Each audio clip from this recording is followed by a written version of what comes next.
Buckle up, time travelers. Blast through the past, rocket to the future, and hang on tight as you chase the clock in the ultimate adventure. It's fast, it's furious, and it's only at Universal Studios Orlando. Back to the future. Something's wrong with those kids. They're watching us. In the happiest place on earth, nobody's smiling. Why won't they leave? This fall, The kids run the park. not anymore. This ride was open last week. Why are they tearing everything down? It doesn't make sense. They think closing the rides will stop it. They're wrong. Stop the video! Did you see that? Good evening. A new mouse-shaped popcorn bucket sent a local theme park into turmoil tonight when fervent collectors turned the release into a near riot. Security was called in as tempers boiled. Hopefully everyone is ready for a great live stream that's almost as great as my paintings. We'll just make a few more happy little clouds together. Hello, neighbor. Welcome to the live stream. I'm so glad you're here with us tonight. You know, it makes me happy to think that each one of you is my neighbor, wherever you may be. Let's have a wonderful show together.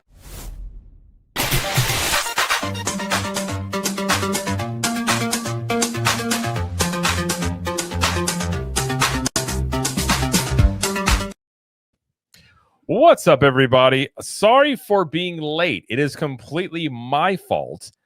And this is very much, if you've ever done any recordings, it was a scheduling issue because my wife and I also record our podcast on Wednesdays, and we were in the middle of recording it, and then halfway through I realized I never hit record, which is a problem when you have a show. So we had to figure out a time, so we squeezed it in. It was pushing right if we were going live, so it was my fault. But we are here, and my sanity is somewhat intact, kind of, maybe a little bit there. But I am joined, of course, by some great gentlemen here on this live stream. As always, we have Orange Grove 55. So Orange Grove, thank you for being here. And where can everybody find you? Yeah, I love talking shop with you gentlemen and everybody in the chat. We got John, Rogue Attraction, Remy D, Storybook, Brian, everybody. Want to thank you so much for joining us today. Sean, Narani as well. Yeah, you can find me right here on YouTube, Orange Grove 55, talking theme parks, studio, streaming, even that corporate side, all that good stuff. Again, Orange Grove 55. And you can also find me on Instagram, Orange Grove 55, and Theme Park Conductors in the house. What's up, Conductor? What's up, Conductor? What's up, man? Well, of course, thanks for being here. And then we have I like his backdrop's always changing. I like, you never know what you're going to get here. I like that right there. But we have Slime Square here. Thank you, sir, for being here. Where can everybody find you in your parody ways that you have online? Hey, thank you so much. I'm a theme park, which means it's time for counseling. This is my therapy hour. And I'm sure for some of you guys in the chat, this is a therapy hour for you guys as well. We get to kind of talk smack about the parks, run through some ideas, just kind of put it all on the table and flesh out things that we've been thinking about for the last couple of days, because there are things that I'm thinking about, and I'm sure everybody here has thoughts about what's going on in theme park land. But welcome, everyone. Thank you for being in the chat. Thank you for being with us. We are in the middle of the week. As far as where you can find me on X at Slime Square 84. You can find me on Instagram at Slime Square. There he is. Well, thanks for being here. And one thing we are going to do, we're going to make this more punctual. So I think going forward, OG and I were talking, and Slimer, where it's a bi-weekly show. Sometimes we do a weekly, but we're going to try and stick to Wednesdays at this time, starting at like 8:30 Eastern time is when you can catch these. That way, I know it's kind of haphazard, and a lot of people have messaged me and said, like, you go live at random times, and you are not wrong. So we're going to aim to do these every 2 weeks with these gentlemen here at this time slot. So this is a time slot we're going to try and use here. But we'll say hi to the chat before we really get going. Remy D says Domino's or Pizza Hut.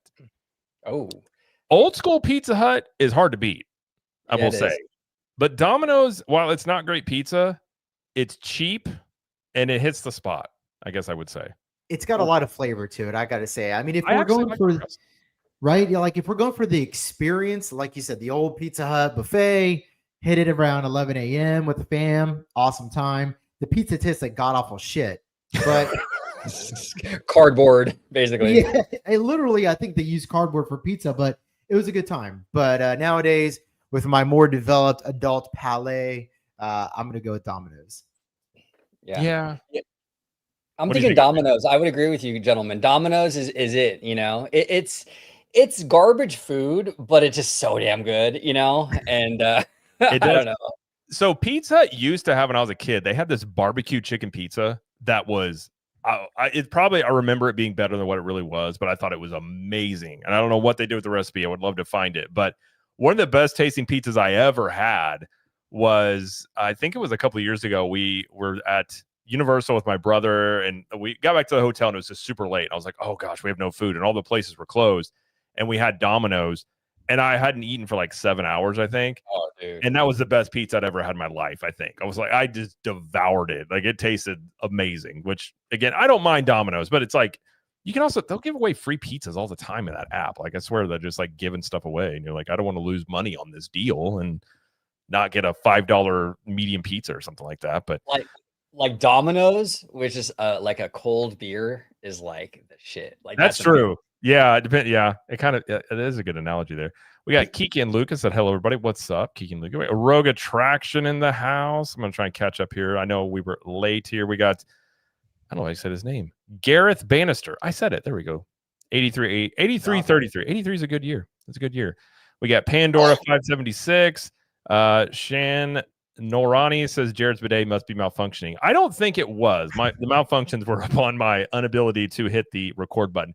It was one of those times where before we recorded, there was a bunch of technical problems that happened. And I think I got knocked out of my normal like sequence, when you go to record something.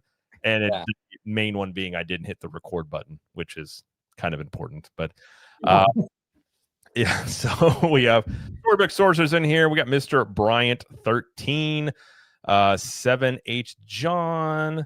Thank you everybody for being here. I think I hit most people here. We got Falco, Shimmer Flare. I always want to say Shimmer Share there, but yeah. So we got some fun topics we're going to talk about today. Before we get going though, Slimer did share with me. Of course, Slimer is a Ghostbusters fan, and there are some new. These things look pretty awesome. These Ghostbusters from Mondo Toys is what you're. Yeah, these look. Damn. Those remind me of the toys from back in the day. I used to, when I was a kid, would collect the figures. Yeah. And these are reminiscent of those old school figures. And remember they had like the little canisters of slime that you can buy too? Yep. Oh, Man, yeah. these are $100. Dang. Yeah. Yeah. These are primo to action figures. These are really sought after. I mean, they're really high quality. If you look at them, they look Those are legit. cool. Yeah, they look super legit. Real Ghostbusters has always been it's always been a hit with the Ghostbuster toy collecting fan base. And I think these are probably the best ones they've ever made. They've always made, I mean, there are a lot of variations of the movie versions, but there's not a lot of variations of the cartoons. And now that Paramount Sony is selling the licensing rights to the real Ghostbusters toys, you're seeing a lot of cool stuff from like Mondo, Hasbro Pulse is another one. Like right now, you can get a Proton Pack replica, the 1984 one. They have it for like $299, which is crazy considering how much they cost in the past. And then when you consider like 20 years ago, like there's just no such thing as like a Proton Pack replica that you would own. Right. They could just buy. Like you had to make it out of like blueprints that you found on the dark web in your garage. And now you can just buy a Ghost Trap or a Proton Pack. So good times. I love stuff like that. So I have it's made by Super 7. So they made so this is a Soundwave. Hell yeah. I love Soundwave. He's like the best Decepticon. But they have these. So I know about this company before, but they sell these in the Transformers gift shop. And I didn't know that. And they're actually, it ends up with the AP discount. It's a little bit cheaper than getting it online. So I have a Soundwave, and then that from the same company. I also have Parks and Rec, which is Andy Dwyer as Burt Macklin. And then I have Ron Swanson with he's got a plate of bacon and eggs there. And I haven't opened these, but they're cool, but they're like $30. Like they're a little up there, but they're kind of cool to have. They just do like retro type toys, things like that, but it's pretty cool. But, let me ask you a question, Jared, because I'm not really too familiar with the current Transformers stuff. Yeah. Is Soundwave still a thing? And if he is he like a giant like iPod or something? Like what is he? Yeah, they had him in the new Transformers movies. He wasn't as cool as he was in like the first gen. They are coming out with, because I have I recently put together this Bumblebee Lego, and he does transform. And I also have Optimus back there, but Optimus will fall, so I don't pick him up. But this does transform into Bumblebee. Like I can bring up the hood, and you can see his face right here. I'm not gonna break it, but his face is like down in there. That's cool. They have a Soundwave one. Oh no, my piece came off. They have a Soundwave one that I think is coming out this year that I really want to get. So I might end up getting that one. But yeah, I love like the Lego Transformer stuff. I love. But yeah, Jen, like he was cool because he's like, if you see him, he's got a cassette tape, and then like the pterodactyl comes out of it, and he's got the cool voice. Hell yeah! I wonder if there's anybody in the chat that still owns a cassette player. I mean, because these things are coming back, and I had one at the time that they were available and hot and like a normal thing to own. But a lot of these Gen Zers, they collect these things like they're artifacts, like they're Indiana Jones. I know, right? It makes you feel really old, doesn't it? I'm like, it does kind of. So if you're in the chat, if you have a cassette player, use it. Let us know. Let us know if you use it. I have a bunch of VCRs. Seven. Hey John has a VCR. I don't think I still. I did have my old cassette player with everyone had those with the speakers that were in your room when you were a teenager. I had that until I had that until like probably 5 years ago. And then now, like, I got rid of it. I'm like, I should have kept that because I think it'd been really cool to show my kids, be like, this is what we used to play music on and like all that stuff. Because my kids are still amazed that when like they'll play the Switch and stuff, and I'm like, yeah, we used to didn't have you couldn't save your game. Like if power went out, like that's it. You had to start all over again. She's like, what? I'm like, yeah. I was such a like an 80s kid. Like I had the He-Man figures, the Ninja Turtle figures, like even Silverhawks and all that stuff. Silverhawks. I wish I had all that stuff because I would probably be able to retire. That shit's worth now, I was the same way. I was a Ninja Turtle freak. My mom got rid of all of them. Like we probably had, granted they weren't in the packages, but we probably had hundreds of those. Yeah. Do you guys remember Burger King used to have a partnership with Teenage Mutant Ninja Turtles, the cartoon, and the only place you could get, I mean, as far as I can remember, the only place you could get the animated episodes of that really popular show from the 80s or early 90s was from Burger King. Yeah. Do you guys remember that? I do remember that. I don't think I don't know if I've ever got them or not. I did recently. You guys remember McDonald's? They did those glass cups that were Disney.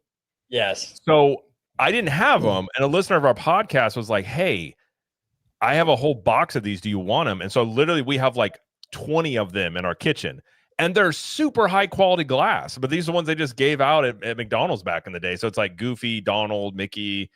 I want to. There might be a Buzz Lightyear one. I can't remember, but yeah.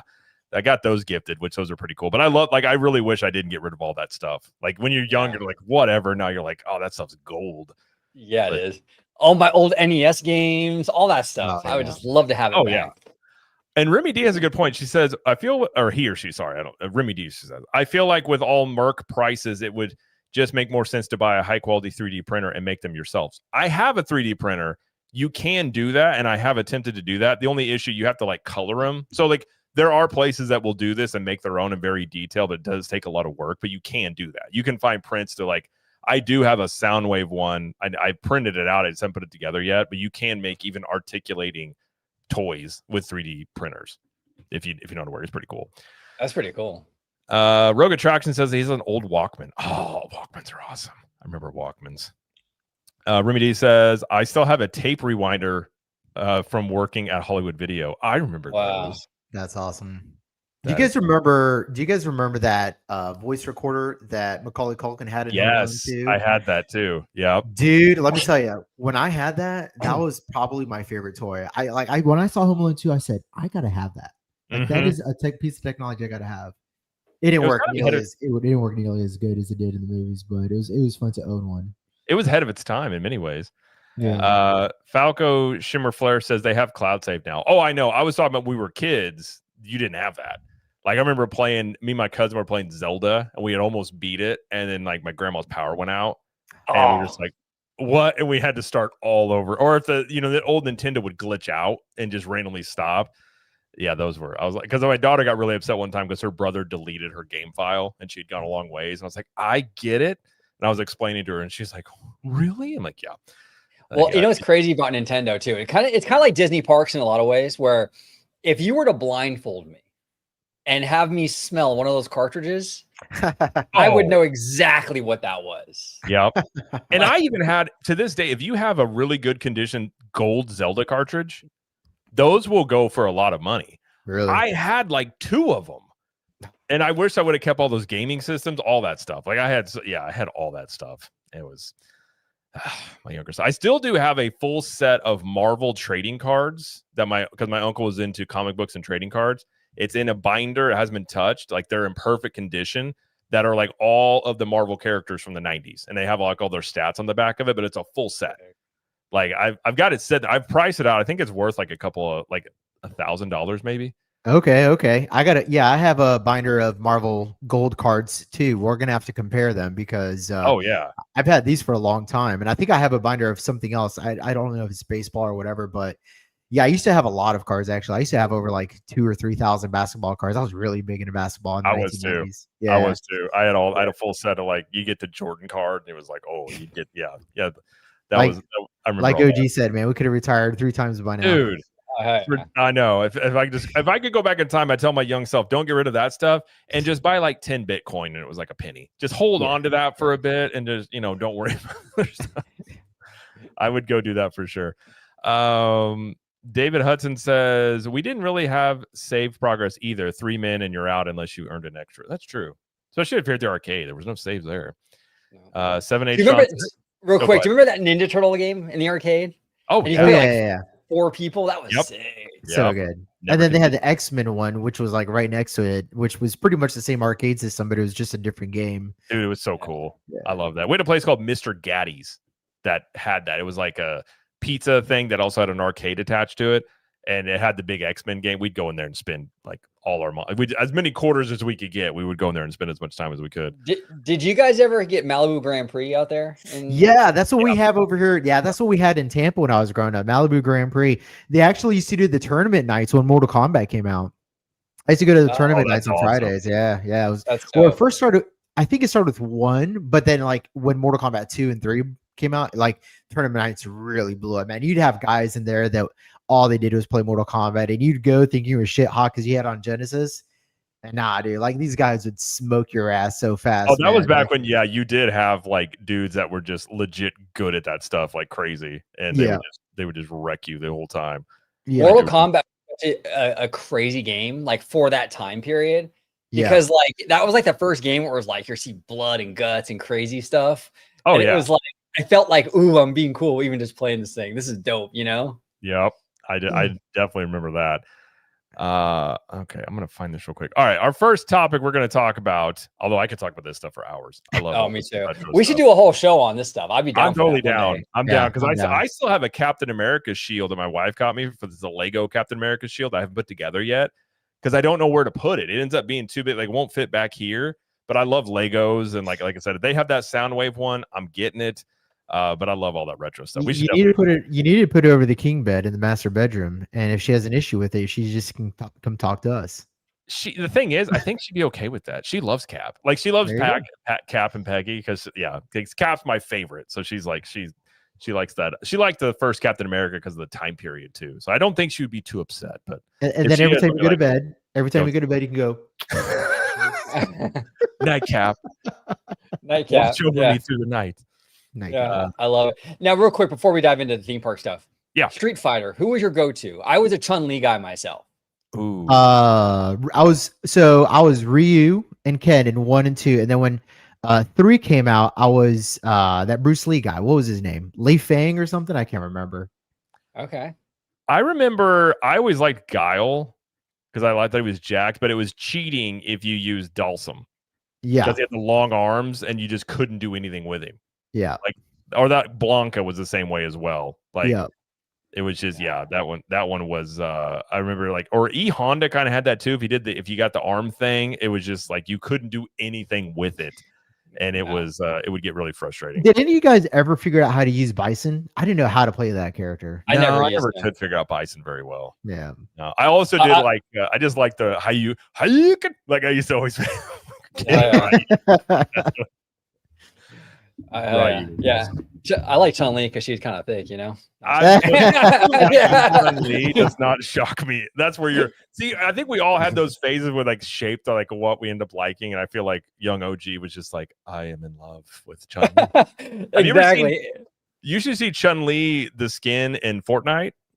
Oh, I'll just say she's very blessed in many ways that they created her in that game. You would have a very good time playing as Chun-Li, I'll just say. That's Because fantastic. you play from behind. Oh, even better. You have a 3D view overhead. I'm just saying. I think you'd be pretty happy with what you get to play the whole time. Now we know where Orange Grove 55 got his love for Asians from. Street Fighter, Chun-Li. Yeah, Probably. Those are the formative years. You know what I'm saying? And you want to know what mine was? I think I actually figured this out. April O'Neil in the original Teenage Mutant Ninja Turtles. I'm pretty sure that is what set me down my path of brunettes with certain body figures. I'm pretty sure, because my wife even said, like, do you think that's where that started? I'm like, probably. That's probably exactly where it started, because they, if you look back, you're like, man, they just were, they don't make cartoons like that anymore. I'll just put it that way. Now, John says Chun-Li from Pawn Stars. No. Yes. Chun-Li from Pawn Stars. Yes, Chun-Li from Pawn Stars. This is taking a turn. We will talk about theme parks at one point in this show. At some point. I do want to do a retro stream sometime. I think it'd be a lot of fun. Like maybe like playing a retro game because you can emulate them and things. That'd be pretty awesome. That'd be pretty fun. But as long as we don't talk about how thick the furries are when we talk Zootopia, you know what I'm saying? I don't want to get into a disclaimer on the furries. Yeah, that's a very good point. Yeah, let us know in the chat where your retro stuff is. I'm curious what everybody else has or what they wish they held on to. But all right, well, I guess we'll talk about theme parks. One of the newer things at Disney World that is opening this week is the Zootopia show. That is the Zootopia Better Zoogether, which I can't, my brain doesn't want to say that correctly, but this opens November 7th. They've had previews going on. I think it's fair to say this has been not received the best online, I guess we would say, in terms of, there's lots of, and we'll get into, like, there's some stuff around Joe Rohde and Animal Kingdom as a whole. Does it fit? But fair, what we'll do, they did have a little preview they uploaded. This from Scott Gustin over here on Twitter X. So we'll watch through this and then give some thoughts, because I don't think anybody has seen it in person yet, but we'll get some thoughts on this and see what kind of we think about this. And then some of the Imagineers were already sort of defending this show being an Animal Kingdom, I think, off of some of that criticism. But we will take a look at this. And if you guys want me to stop at any time, just let me know. Sounds good. All right. Classes on, everyone! Let's get wild! Today we celebrate our communal existence, our shared environment, and our sacred responsibility to party! T-shirt! T-shirt! T-shirt! And what's your name, my spotted friend? Benjamin Clawhauser! Please welcome our cold weather correspondent, Cash Low! Okay, ever since you pointed out, OG, on the video we did on this animatronic, I see exactly what you're talking about when you brought that up, about how it just looks like it almost looks like a blanket that's just over like a animatronic face. Totally. The way that that it like folds and creases, it looks like material. It doesn't look like animal fur. You know what I'm saying? Yeah. I don't know. Something it about looks like too loose down here. Yeah. Or something. It looks weird. Yeah, like a Chuck E. Cheese animatronic. Yes, yeah, very much like an old Chuck E. Cheese animatronic. Yep. Kozlov! Predator prey. Oh, special effects! Why snowflakes on fire? Oh, wow!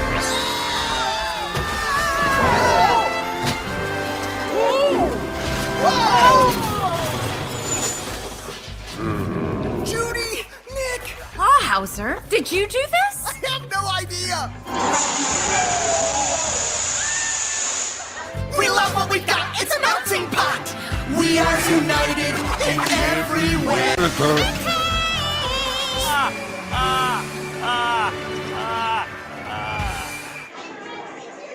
So it's a 3D based show. Obviously, that's just a tidbit of it. But what is your guys' initial thoughts on this show? The fitting in Animal Kingdom, all that stuff. So here's the thing: I have like two kind of opinions on this whole thing. The show itself, I would agree with the chat. I think it looks, at least from what we're seeing, pretty cringe, right? Yeah. At best, maybe as the kids say, it's mid at the very best, right? Not my thing at all. Now, in terms of does it fit in Animal Kingdom, this is where I think a lot of people in the fandom will probably disagree with me. I understand that the park is about conservation and all that, but I do think Animal Kingdom is going to have to break away with that and get a little bit more accepting of just maybe broadening that out, because we're dealing with a much more competitive theme park market right now. And you have down the street at Universal's bringing out the big guns with like Super Mario and all that stuff. This park can't be stuck and tied down to conservation stuff and themes like that. I mean, it needs to branch out and be able to utilize big IP like Zootopia. In terms of like the normies, they walk into a park like Animal Kingdom. This makes perfect sense. It's a franchise about animals in an animal park. I don't think the normie really thinks about it too much. Now, look, for the nerds like us, we want the consistency with the theme of the park and all that. And I totally respect and understand that. I just think from Disney's perspective and just the ability to sort of put things in this park to make it more sellable, because it is a struggling park compared to the other ones in terms of attendance and what have you, you're going to have to branch out a little bit, kind of like what they did for California Adventure. You know, that California theme, if you stick too strictly to it, really binds you. And then you have such a barrier to what you can put into that park. So yeah, I know it's an unpopular opinion, but that's just kind of how I see it. I think this franchise for a park themed to animals, I think works just fine. But the show itself could have been way better. It's kind of cringy. Yeah. What do you say, Slimer? Well, I mean, I'm going to echo a lot of what OG said. The show for me, it just, I actually watched the whole thing, and the whole thing for me, it's just almost like incomprehensible slop. It's kind of like it's the sugar candy. You know what I mean? It's not a steak.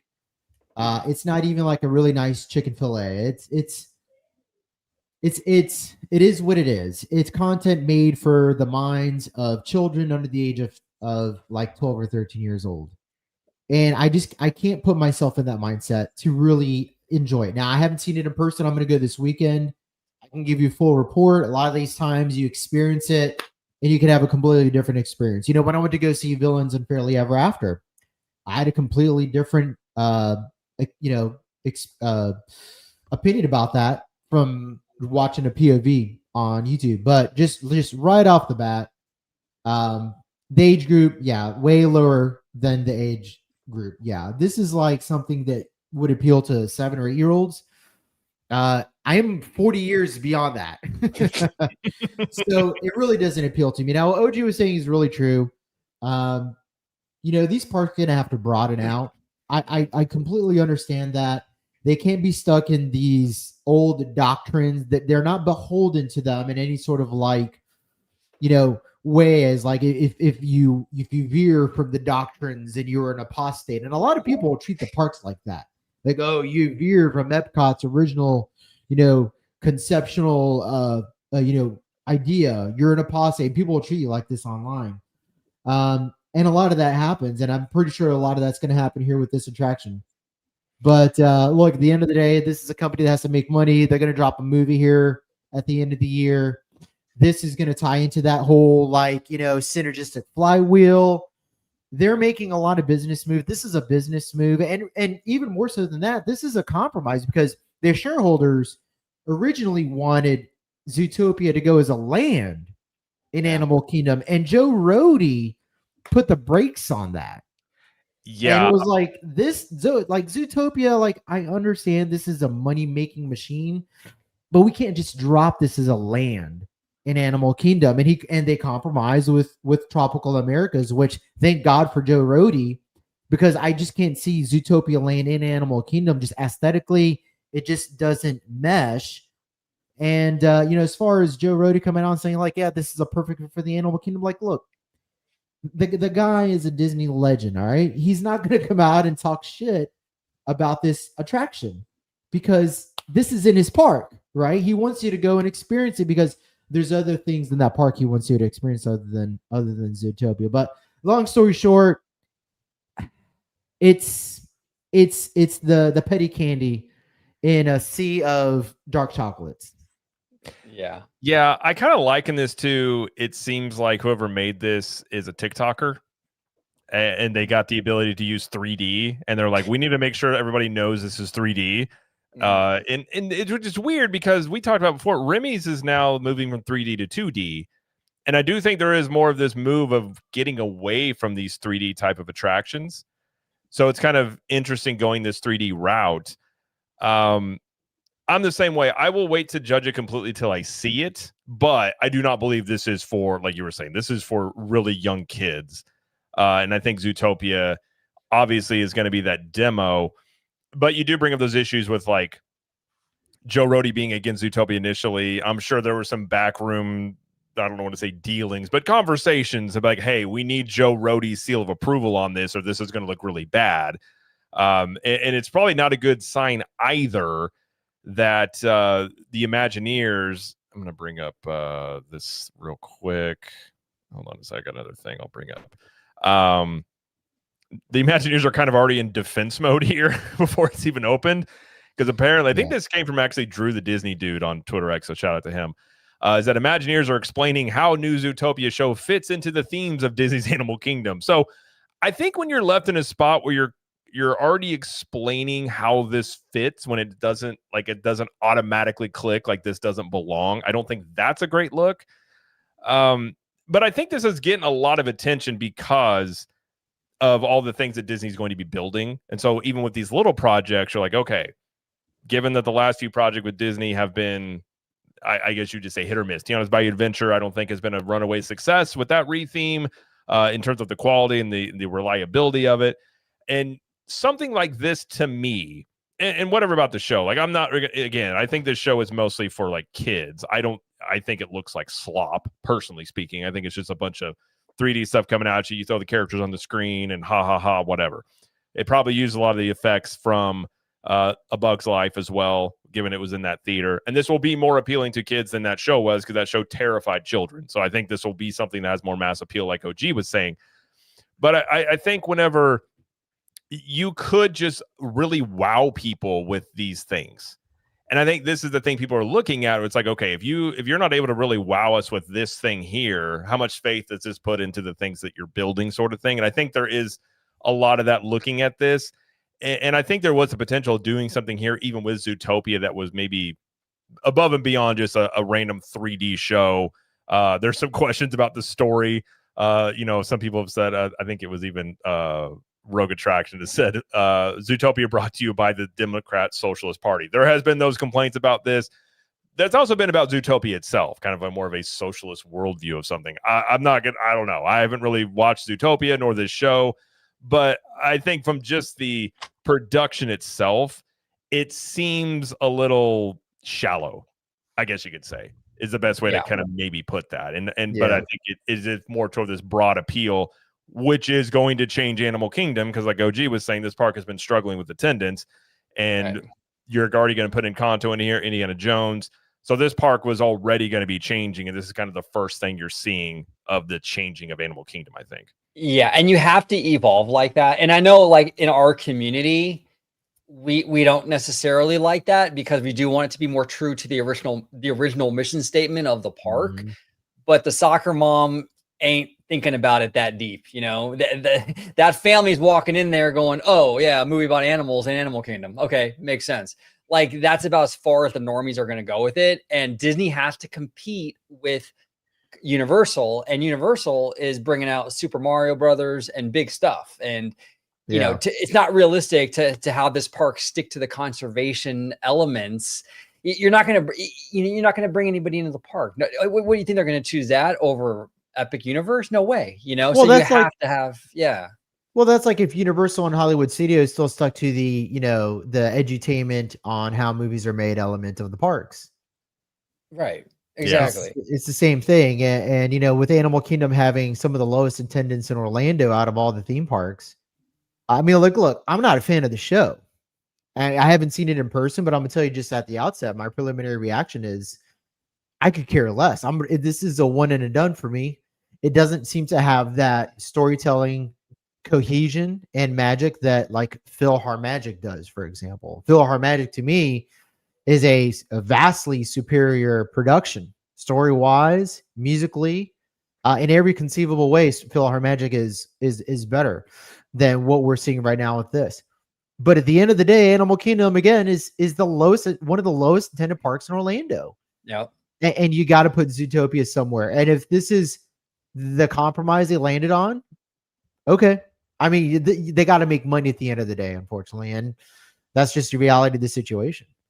I will say though, I do feel like they could have made a show that implemented more of the Animal Kingdom ethos into it, given they are animals. Like I think they could have done more on that end, but yeah, it was kind of surprised. If you look through the comments on Scott Gus's video, like it is not going over well. Like for most people are not receiving this very well. But again, when it comes to the theme park stuff, like you have your reactions on social media, and then you have the normies. And I think like OG was saying, like I think sometimes there's a very vast chasm between that.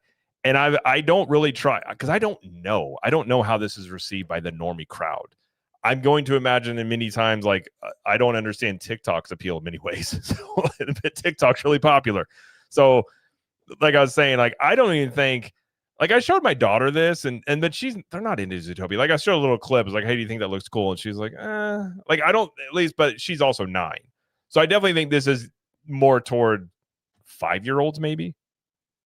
Yeah. Maybe that range. Like it's got to be really little kids for the most part, I would assume, of what this is really going for in terms of the age demo. But I also this wouldn't be the first time we've actually seen a show at Animal Kingdom change, because remember they changed that bird show, and they changed that show like 2 or 3 times, because the first reiteration they did of it when they put in Up, it was bad. I don't know if you guys ever saw that or not. It was really, really bad.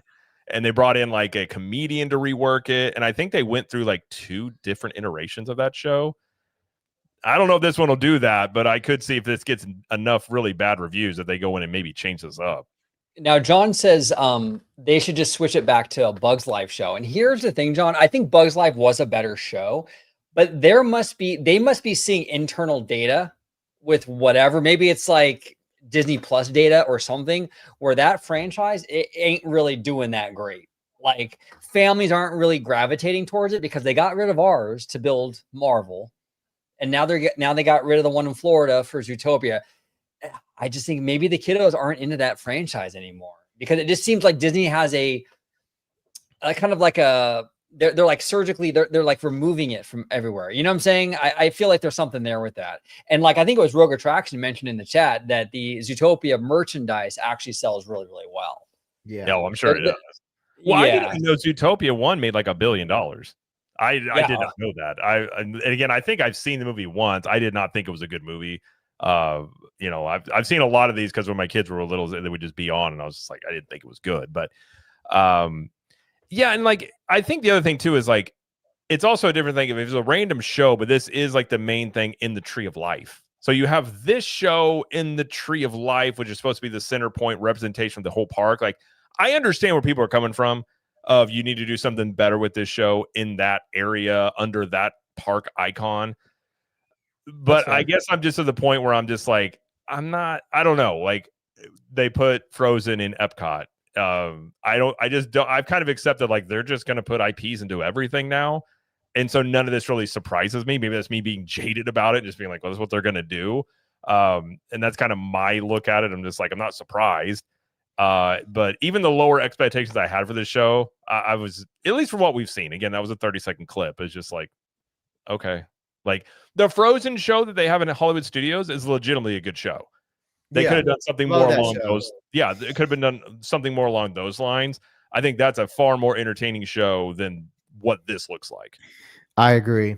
You know, they should have done original idea for the Tree of Life. Maybe they could have done like a story about, I mean, obviously it would have like revolved around Mother Nature, but maybe they could have framed it in, you know, using like ancient terminology for Mother Nature, like Maya, you know, like made it about the old world and how humans started connecting with nature millions of years ago, and maybe gone through like a story of how humans have built a relationship with nature versus like gods, but then like how they, you know, are dependent on it for the land and the mutual respect between the, you know, the native primitive cultures and the animals that they would hunt and kill.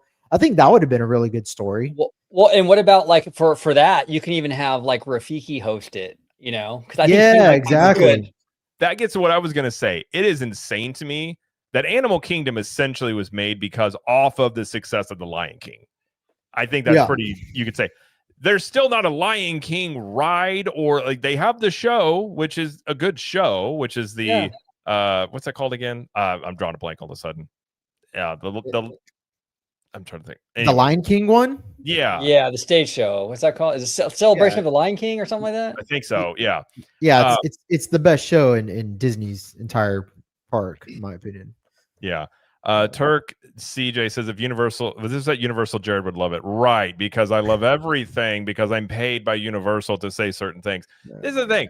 There's plenty of stuff at Universal that sucks. Supercharged is a terrible ride. It's god awful. It's a meme ride that you ride.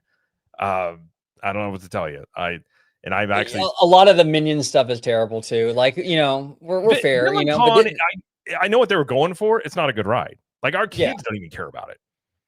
Right, exactly. But yeah, I get similar stuff like, oh, Disney, they buy. Listen, I have no allegiances to corporations because A, I'm not getting paid, and B, whatever. But I feel like I don't even have that hard of an opinion on this thing, to be quite not only that, but you can be more into Universal or more into Disney. There's nothing wrong with being more into one park over another, and sometimes it just happens in waves. Like OG right now is really big into Universal Studios. He's a Disney guy, so like, is he cheating on Disney? Like, get out of here. Dan's life at the Kingdom, he says Jared, Transformers 3D needs to go. How dare you, sir? How dare you? Now I am biased against Transformers. If this was a Transformers show, no, I will say that though. The Transformers cartoon that came out recently, it's terrible. Sucks. It's god awful. But what I was gonna say is making this show based off of Lion King, I think would have made a lot more sense. And then you have the conservation built into what Lion King is in many ways. But they're going to use Zootopia because obviously that's an IP that has animals, and they're just going to plug it in here. It's not surprising. I guess to just put it that way in terms of why they put it in here. But it's but like I said, I'm not going to make a judgment right away off of a thing, because I always say that on rides too. Like when Donkey Kong Minecart Madness, the POV got released and people were judging it. I was like, I'm not going to make a judgment on it until I ride the thing. But you can also just say, from what we're seeing here, I don't know about some of this. And there were some elements of that you were like, not really sure. But it was different once you rode it, I will say. Yeah, you always got to experience stuff in person, right? Like Hollywood Studios, going into Walt Disney World for my first time, I thought Hollywood Studios would be my least favorite park, because I've just seen so much online. I'm like, I don't know, it doesn't look that great. And then I actually go and I'm like, actually that park exceeded my expectations. It was better than I thought. Even though I've seen a bunch of footage from it, it was still, when you get there, the vibe, everything just hits you differently. And Magic Kingdom was the one I liked the least. So you just never really know. You got to experience it in person. So yeah, maybe we'll all ride this thing and it'll be like, wow, that was pretty cool. Probably not, but you never know. Well, and like Animal Kingdom is my least favorite park. I just don't like Animal Kingdom. And it's not like I don't like zoos. I don't care to watch animals. Like, it's just not a vibe that, like, I love Pandora. I think Pandora is actually the best recent land that Disney's built. But you also had Joe Rohde and James Cameron involved. It's just, I don't care for Animal Kingdom that much. So them making major changes to Animal Kingdom I'm just like, okay. And I kind of expect it. Now, when they put Frozen into Epcot, I was like, this doesn't really make any sense. Because I still think Frozen belongs in Magic Kingdom, or some of the IP choices they use. But I've also just been like, this is what they're going to do. So I don't know. In Animal Kingdom, like, you have the diehards, but then you also have the reality of, like, they're just trying to get normies in here. But I will just say it does seem like that they found a big time TikToker, and we're just like, make us a show. And we're like, you got it. It's like, you got it. Like, that's the thing. But I don't know. Like, obviously people are gonna have their opinions on it, and I'll save mine whenever my final opinion, I suppose, when I actually do see it. But nothing about this has made me think that it's gonna be like mind blowing. I will just say, if I had little kids, like little toddlers, whatever, like, I'd be like, oh, I would take them to this. They would probably love it. You know what I'm saying? Yeah. But I'm a grown dude. I'm not really, itching to go on this thing. I'll try it, but I'm not like, oh wow, this is a must see. Like, no, I'm good. Yeah. Rogue brings up a good point. Could this show actually be AI? That's a very valid question. It's very possible. I would be curious how much stuff is AI, like initial concepts. But I would assume there's probably AI usage of CGI. Well, I know that Walt Disney Animation Studios was involved in this, so I don't know how much of that was AI, but they have said that the animation studio has been involved. I do want to answer Sean Noorani's question, or he says, so Slimer, you want to do a documentary in the Tree of Life? I don't think most of the normies would go for that show. Yeah, that's actually a really good point. Not a documentary, and maybe I wasn't very clear on that, but it could be a story that's like a musical with Rafiki telling a story about the origin of animals, and then you can tie it into because this is a park that's based on conservation. Like you can tie it into the symbiotic relationship between humans and all the animals. But there is definitely a potential for an original story that could have been told there, maybe or maybe not using existing Disney IP. But I think that for me, I would have enjoyed maybe something a little bit more original, with a better story behind it, like PhilharMagic, for example, or maybe they could have gotten James Cameron to write a story up, because what he does for example, the river ride, what's it called? Jeez, I'm drawing a blank. Cali River Rapids? No, the Avatar one.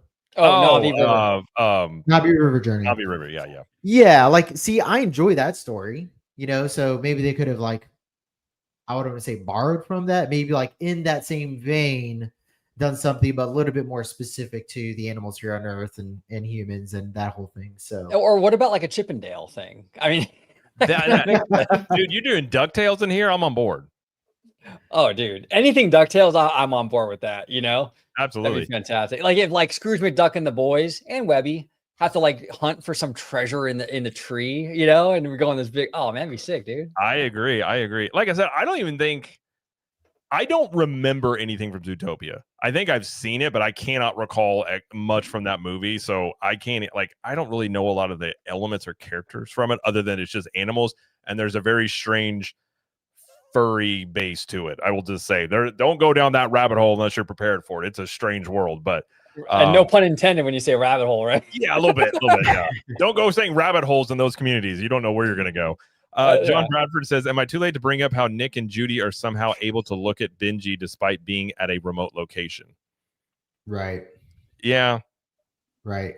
I mean, it is kind of weird that you have an animatronic, like he's there and they're supposed to look like they're, it's probably nitpicky, but it's not something that you're automatically like, that's kind of weird. But especially if he's an animal, it'd be one thing, I suppose, if it was a human that was in that role that was interacting with the cartoon, but he's supposed to also be a cartoon, but he's brought to life. So that is kind of strange.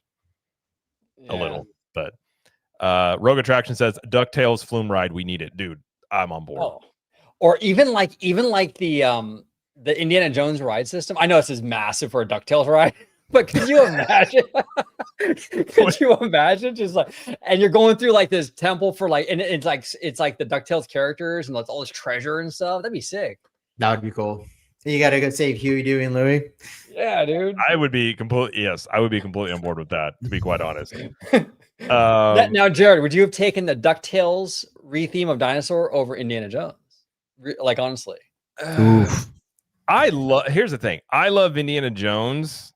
I only recognize the 3 movies that exist of that one. The other one, I heard there were some fan films that were made that were terrible. So personally, here's the thing. I don't think Indiana Jones fits in Animal Kingdom, nor do I really think Encanto does. But again, they're going to do this stuff. So yeah, I would like to see an Indiana Jones ride. But I think there's a world where we can have both, Yeah.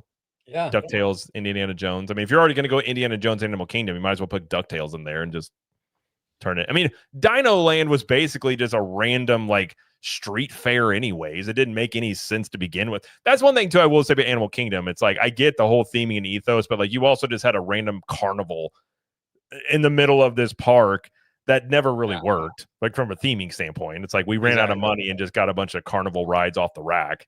Well, yeah, exactly. And for all of Joe Rohde's genius, that was the one thing that, again, like that was part of his thing.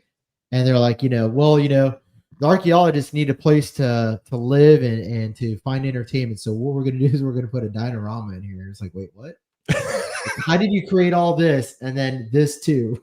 What was the ride? The one they took out, but the one that, gosh, that thing was terrible. The one that spun. They. Oh yeah, it's the same one as Goofy Sky Skull. Gosh, that thing was awful. Was it Primeval World? Yes, Primeval World. World. Oh my gosh, that thing was terrible.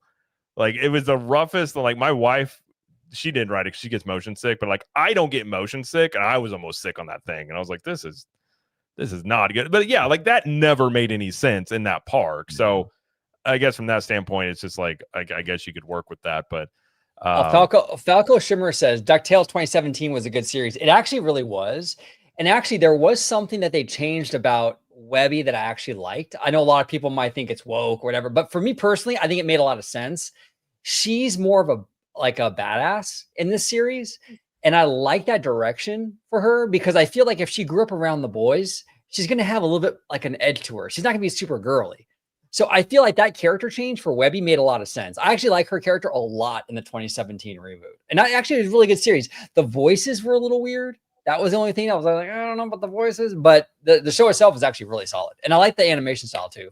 I think I only saw like 2 episodes of that reboot, if I remember correctly. That was right around the time when we just had our daughter and everything was a blur. I remember I watched Stranger Things in the entire first season in one night because when our daughter was a baby, she could not fall asleep without being on your shoulder. It's one of those nights, and I just sat in a chair, and you had to rock her constantly. So I watched an entire season of Stranger Things, and I don't remember a thing from it. I remember liking it, but I was like, that whole time I think I was in a blur a little bit. But I remember seeing 2 episodes, but I don't remember. I do remember the animation style I did like, but I couldn't tell you anything from the story elements of it. But yeah, I think I will say Animal Kingdom. I've always felt Moana made more sense in Animal Kingdom than it does having the walkthrough thing in Epcot. Oh yeah, and there's just certain IPs where I feel like would actually make more sense in Animal Kingdom. And I'm not saying Zootopia can't, but some of the choices like Encanto I have questions on, and things like that. But I think that walk-through water thing at Epcot seems tailor-made for Animal Kingdom to me. But no, that's where I think that the corporate heads were like, okay, Moana's a hot franchise. Epcot needs like a shot in the arm, kind of a boost. Okay, cool. We'll put it there. It's like there was no thought. And that was like that Chapek era where I think it was just rough with everything going on at that time. But yeah, you're right. That makes no sense in Epcot. Of all the franchises, that would have been perfect. Absolutely perfect for Animal Kingdom. Yeah, I completely agree. But you guys got any thoughts about the Zootopia show here? No. Any further thoughts that I have? I'm gonna wait until this weekend when I go check it out. So yeah, hopefully we'll have another opportunity to talk about it, and I'll give you some more fleshed out thoughts. Yeah, no, I agree. Jan Smoke says Encanto is massively popular. I'm not saying it's not. I'm just saying it's a stretch. If you're talking about making something fit, like this is the issue when you have everything's an IP. I get why they want to use it. I understand all that. We'll see. We'll see what it looks like. But I just think they're beyond kind of like making things fit directly into the parks they go into, though. But all right, before we go here, let me find I gotta go tell my kids good night real quick. So I'm gonna step away for a couple of minutes. What is the topic you guys want to discuss real quick, and I'll jump in toward the end of it. Should we talk about the pin seller and drama? Oh, yeah, we can talk about that. Yeah. Let me find that real quick. Okay. Slimer, you can give everybody you would know a little bit you kind of brought this to my attention, and then there's a video here we'll react to that kind of goes over like what's going on with the pin sellers, which is kind of crazy. So I have that ready, and then here we go. Okay, so I'll share this. You can give everybody backstory. I'm gonna tell my children good night real quick, and then I will return post haste. I'll be right back. There you go. Go ahead, Mr. Slimer. Set the table about this Disney pin trader thing. All right. So you guys actually covered this, but you guys actually talked about some different people within the Disney community that were doing what I would consider to be just very poor behavior within the Disney parks. And that's specifically these shoppers, these resellers that like to go into the outlet stores and they bring entire carts with them And they basically do buyers fees and sell things online while they're actually in the store. And sometimes they'll have product in their carts for several hours before they finally check out. Well, anyway, this has been going on for quite a while, and it looks like Disney's finally looking to buckle down on these folks. And thank God, because a lot of people are losing the opportunity to get really good merchandise, official Disney merchandise, at a deep discount. And so she also talks about in this video these Disney pin traders, and they're just as bad because what they do, and she's going to go over here, what they do, well, I don't know. I think we should go ahead and let her explain it because. Well, we got to wait for Jared for that. I don't have, because it's on his screen, but yeah, okay. we'll get to it. But go give us a brief little synopsis, and then when he comes in, we'll do that. But one of the things they do is they buy cheap Disney pins off of Temu, these fake ones, and they buy them in bulk. And then when they go to do their Disney pin trading, when they go up to the boards, they take the real ones and they replace them with fake ones, making it so that sometimes the majority of the pins on a pin board are these Temu counterfeits. And they're not telling people this. So and they're not telling people this. No, this is all very self-interested, selfish, like this is all about them and getting these pins and yeah, it's pretty bad. But more so than that, they have these pin trading events over at Walt Disney World, and these are pre-announced, so everybody knows it's going to happen. And these resellers show up in mass to these events, and they don't just get like 1, 2, or 3. I mean, they take as many as they want. And then next thing you know, you're seeing these on eBay, for 2, 3x, 4x, depending on the popularity of the pins, giving nobody an opportunity to get one for their own. And so, long story short, the question really comes down to, does Disney even really care about this enough to intervene and start creating more restrictions when it comes to the quantity that people can buy? Because we know that this happens pretty much all across the parks. It's not just the pins. It's not just the resellers going to these Disney outlet stores and reselling things for a finder's fee. There, it's the popcorn buckets too. This is something that Disney has had many opportunities to address, and it just seems like because they're selling them and they're producing revenue for the company, that's all that really matters to them. Right. And they're not really they're not putting the kibosh on a problem that has probably spun out of control a long time ago. Well, and the pin trading thing is really egregious because that's actually fraudulent, because you're giving the expectation to people that these are legitimate Disney pins, but they're not. They're Temu replications basically, or whatever. And so that's deceptive. And that's slimy behavior. And there's a lot of that kind of gross behavior. This is why with the resellers and this pin trader stuff, there's like this culture of like this kind of gross, like slimy, like greedy kind of vibe with all this stuff. And it really rubs me the wrong way. Like as a Disney fan, this is why I feel a lot of times I want to separate myself from a lot of that, like the fandom, because a lot of that stuff takes place. And it's just kind of, as a kid say, it gives me the ick, Yeah. I don't want to like even be near that stuff. And it's like, I don't know. Yeah. It's a weird cultural, like Disney culture thing that's kind of taken hold, and it's disgusting. You know what I'm saying? So, Jared, welcome back. We're talking about how the pin trading and this reseller stuff, it's just kind of like a gross, like subculture, and how it just kind of turns you off to even just the fandom in general, because it's just like, it kind of taints the whole pool. You know what I'm saying? Mm-hmm. Yeah, I came across, you and I talked about this on a video, and then in this same video, she kind of goes into like a lot of different things, and I didn't realize how big of an issue like these Disney resellers are that have kind of causing havoc, and then the Disney live streamers that have been brought up quite a bit. I've actually had a lot of people in the past like 6 months like talk about live streamer behavior, which I don't watch live streamers, but so it's like it was something I was a little foreign to. And then this pin trading stuff, like Slimer told me about it, and I watched this video and I was like, I had no clue about this whole like insanity around it of like just everything. So it's kind of fandom. This kind of happens like Pokemon cards or anything that gets popular. You're going to have this subculture of stuff. And then inside of that, you're going to have people that are willing to go to certain lengths to obtain these things and not really caring if it basically kind of harms, even if it's a thing that they like or the community built up around it. They kind of it kind of becomes very about me and what I want sort of thing. And I think if you have enough people doing that, obviously that becomes a really big problem to do that. Well, here's what's insane about the whole thing, Jared, is that when you go to the parks, you see the pin traders and you think nothing of it. You're thinking like, oh, people are having a good time. They're getting the pins. Very cool. It's a nice little social, it's like a nice little social thing that people that like pins get to do in the parks, and everybody respects it. And it's cool. It's fun. Like, it's one of those things you see it. Lo and behold, there's a whole crime syndicate organization behind taking the real ones and replacing them with the fake ones.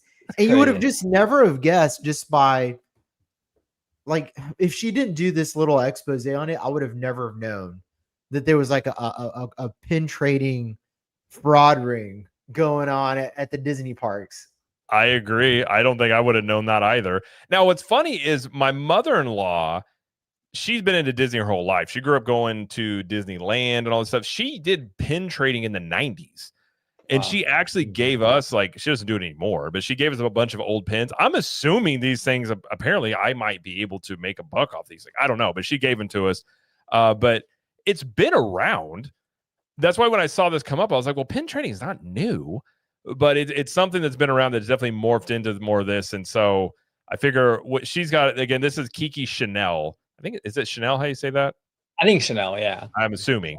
And she had this whole video on basically Disney sucks now, all these different aspects of what's going on with Disney parks and stuff. But she has this part about pin trading. So I figured we can react to this and see some of the stuff. She kind of takes a lot of stuff from social media, like TikTok especially, and kind of goes into some of the stuff that's going on here. So if you guys want me to stop anytime, just let me know, and we'll stop at various points and talk about some of this. All right, and while you're starting, I'm gonna go get a refill on some old granddad. Go refill your grandpappy. He's gonna come back and go, let me tell you something about pin traders. Back in my day. I would respect that if you did that, actually. All right, here we go. Vacation. Annual passes aren't the only thing going up in price at Disney today. Disney Open Edition pins have also increased in price. Silver pins have increased from $12.99 to $14.99. Yellow pins have increased from $14.99 to $17.99.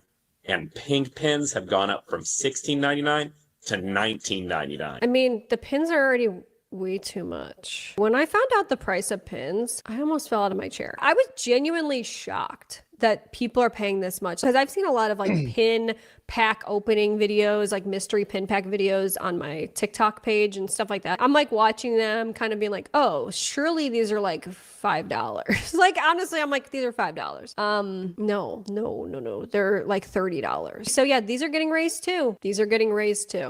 And I think that's part of the issue she's going to get into is they're already going with price, and then you have people that are going in and poaching them, and they're showing up on eBay for like, I saw some for like $80. It's crazy. I'm like, that is wild. If you're paying like, because it's like this limited supply stuff, and they grab it up. And I think I wonder how much people's frustration with resellers are. I don't think it's as much as that, like the discount place of the live auction stuff. I think that's annoying, but I think it's mostly like you get these people that come in here and buy all of something on the opening day. And the people that wanted it, the only outlet they can get it, either wait for a restock or go to eBay and pay probably double at least than what you would have paid in the park. You know, I always wonder, like, when these people buy like these massively expensive pins, like these limited edition special pins, you know, to kind of bring it back to DuckTales, do they like display it like Uncle Scrooge and his lucky dime, like in this little glass case in the middle of the living room or something? Like, what do you do with that? The same thing with like popcorn buckets. I have like 2 because they were Transformers, but like people will go in and buy all these popcorn buckets. I'm like, those things are not small. Like, you got to have like a whole room dedicated to these things. And then if you walk into someone's house and like, check out my popcorn bucket room, you're gonna be like, cool, I gotta go, because that's crazy. Like if you've got like a whole room of just popcorn buckets and you're like, I got this one 3 years ago and I waited in line for 7 hours, and you're like, oh, okay, all right. Because I was at It's Epcot great. one time, I think it was a Figment bucket, and the line to get this thing, I can't remember where the booth was, but we were there's that playground area near because our kids were playing the playground, near kind of the front of the park, or kind of closer to Spaceship Earth a little bit. Is that right? No, that's not right. It's kind of where near Test Track is. Sorry, excuse me. And the line was all the way past that. And I remember we were like, what are you guys in line for? And they're like, oh, the Figment popcorn bucket. And I was like, and that from that point on, it was like a 4-hour wait. Oh my I was like, gosh. I'm sorry, but I don't care about it. I don't know of anything I'm willing to wait 4 or 5 hours for, unless it was like some item I can make $1 million off of or something. But that just seems crazy to me. That's wild. Something you need to keep in mind for the next time you go to the parks. And that's not it. And another thing. Guess what else? I thought that was a pin trading part here. I'll get to it here. Let's see. Where is the pin trading part? Is this the pin trading part? A year ago too, on everything across the board. I think that, making this get to Price increases as much as anybody. use to get away. This prices, this should be very all the time. Why is Disney so expensive? They're so Where is the pin trading part? Did I go over it? I must have missed it. There was a whole thing. I'll find it. I think it's probably the longest. Here segment. it is. I think it's here. Yeah, I probably should. Yeah, it's here. Okay. Yeah, here we go. Oh yeah, okay. I went too far. By the way, this video is actually pretty good. It's like an hour long. Yeah, it's a great video. A lot of good stuff in here. every time they drop stuff, we're going to see it for Christmas if they do limited editions.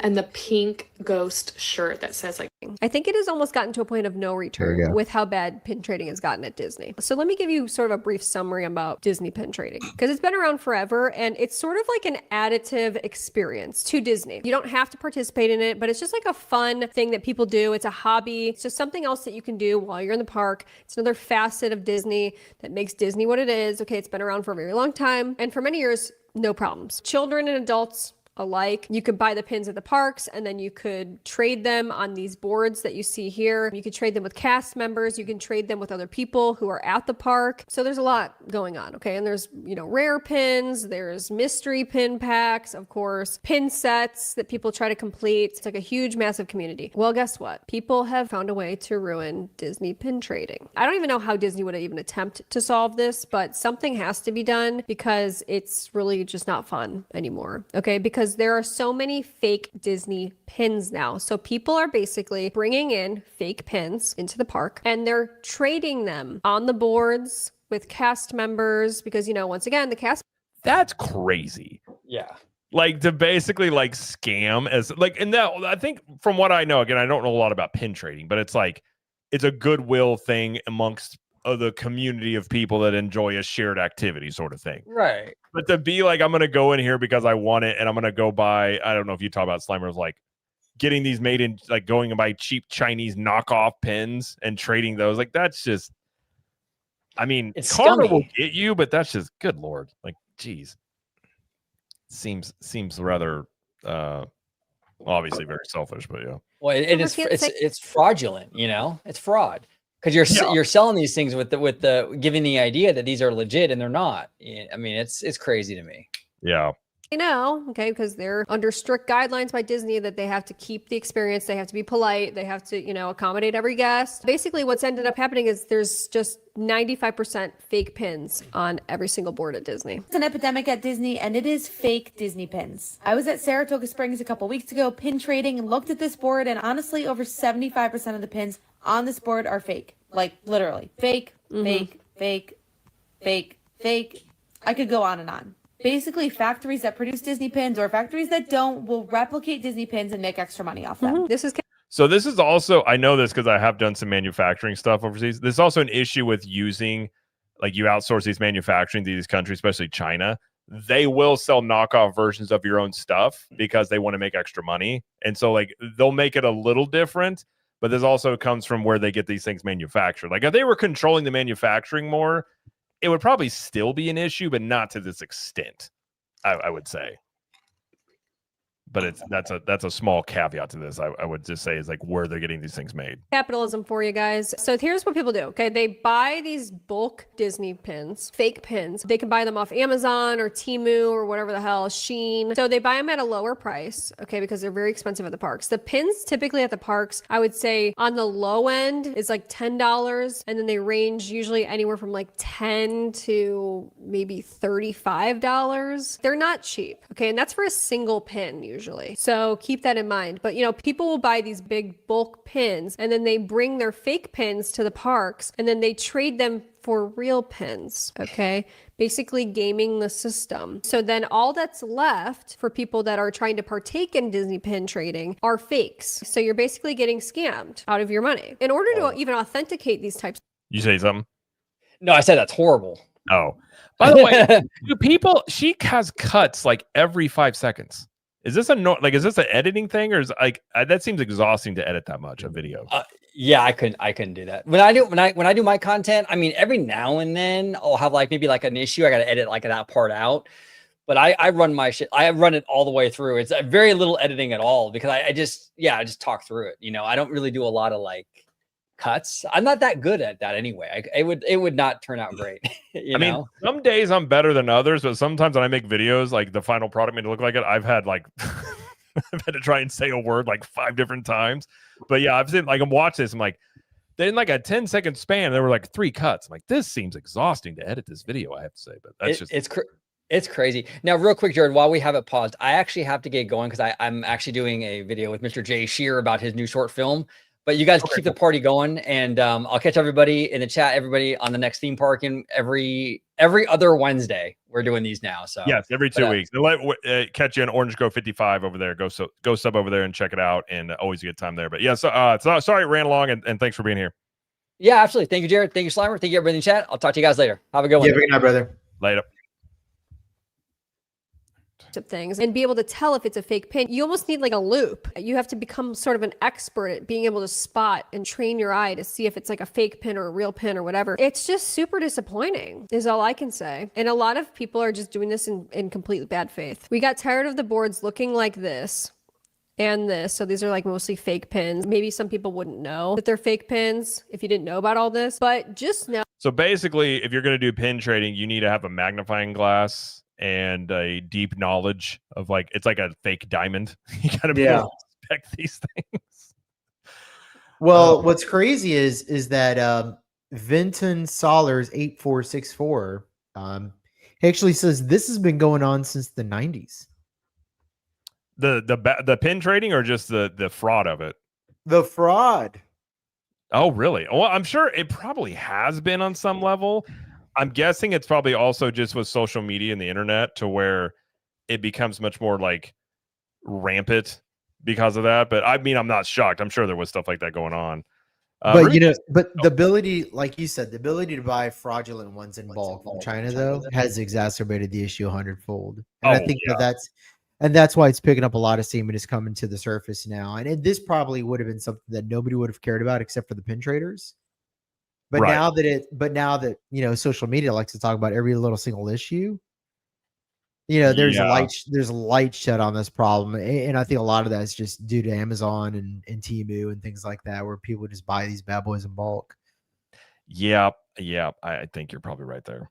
Oh, most of the pins that you're seeing and you're looking at Disney right now are fake. So this is what people are starting to do. Okay, as an act of goodwill, they're deciding to replace fake pins with their real pins. Okay, so it's gotten so bad that people are trying to do a boots on the ground operation, crowdfunding effort where they go out and make the world better one pin at a time. People shouldn't even have to do this. Disney should do something about this. They should refuse fake pins. They should just get rid of all of the fake ones and start over. That's what I think they need to do.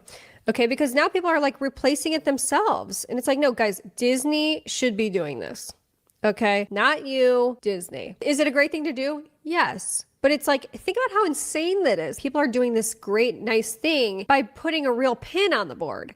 Okay, now it's an act of true altruism to put a real pin on a damn board. So that's a good question. I suppose where does Disney step into this? or do they? Like, what would they actually? I mean, is there? I would assume they'd have to have some way they just stop doing the pin trading like they've been doing it. Well, what I would do is I get a cast member that specializes in pin trading, and I would make it so that you can't just go up to the board. Like, okay, so let's say you want to keep the whole Mickey Mouse board, okay? You don't want to change that because it's, you know, it's a core part of the pin trading experience. Okay, fine. So you get a cast member that's a pin trading expert or SME, whatever, and you have to hand it to the cast member, and then they have to inspect it for authenticity, and then they can decide right then and there, yes, we're going to do a trade, or no, this is a fake. You got to take your fake and go somewhere else. And then with a radio, they can notify every other cast member that's working aboard in the park and let them know, hey, you know, I got this person, give a description and tell them what they're doing. So that way, when they go to the other board, because they are going to go to another board, they already have the expectation that person's on their way with a bunch of fake pins. And so, and then if they decide they want to ban that person from the park for, you know, let's call it fraud. That's what I was going to say. If it was coupled with like, kind of like what they did with DAS, where they said if you're caught trying to game the system, there's like, you're getting banned. I feel like at the very least, when you take steps like that, it will curb a lot of people from doing it because they're going to be like, I don't want to potentially get banned. Right. But I guess this Disney, I don't know. I don't know how aware of how much they care though, but I would suppose on some level, surely they care. Yeah. I mean, because this is something you have to put resources into because now you're policing bad behavior in a, you know, a system that was based off of like, you know, an honor system. And the Adventure Gateway here at the very bottom, he actually says, the problem is they won't reject a little kid trading a fake pin if they're unaware it was fake. Yeah, that's a good point. And there are problems like that as well. And that's one of the gray areas when you have a problem like this is, you know, are you gonna blame it on the kid? Maybe the kid got the fake pin from board. So well, you see this too, and I've seen I think it was some I found him on social media one time. Like, this is a big thing also in Pokemon cards. Yeah. And I think this is probably a thing in any sort of thing, like fake tennis shoes. Like, you're always going to have this segment of it. But it's like the guy had it, a kid didn't know it was fake. He was like a 6-year-old kid, I think. And he ended up like giving him a card to like, because the kid genuinely didn't know it was fake. So I think in those situations, I can understand where you're like, you don't want to traumatize a child by this situation. But I do think, yeah, some sort of rule or some sort of system in place to where if there's an adult and like maybe they know some of these people that are causing issues. Like, one would assume if they see a repeat person coming up and every single time they have something fake, you know, you can at least start to tally up some things and say, hey, you've been here 8 different times and each time you've had a fake pen. You can probably start doing stuff like that would probably curb it. But Vinton here says as well, it's an issue on anything you collect anytime. There's somebody collecting things and wanting it. Absolutely. I mean, it's always going to be an aspect of it for sure.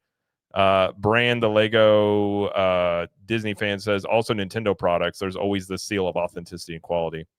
I do feel like there's a way in which you could maybe like I've seen companies and places do that where they actually have some sort of seal that they do put on their products. And if it doesn't have it, then it makes it very obvious. I guess I was a little surprised because, again, I don't know a lot about pin trading. I was kind of surprised they don't already do something like that. But I don't know.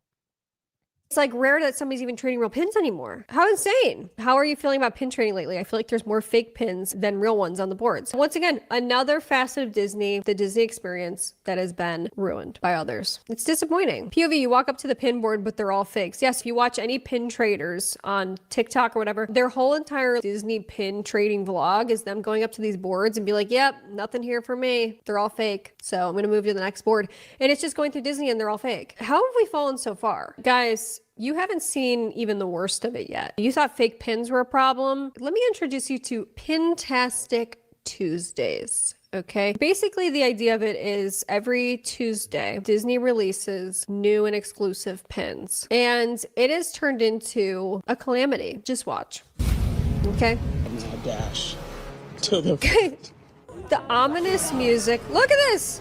Guys, these are all people. That does remind me.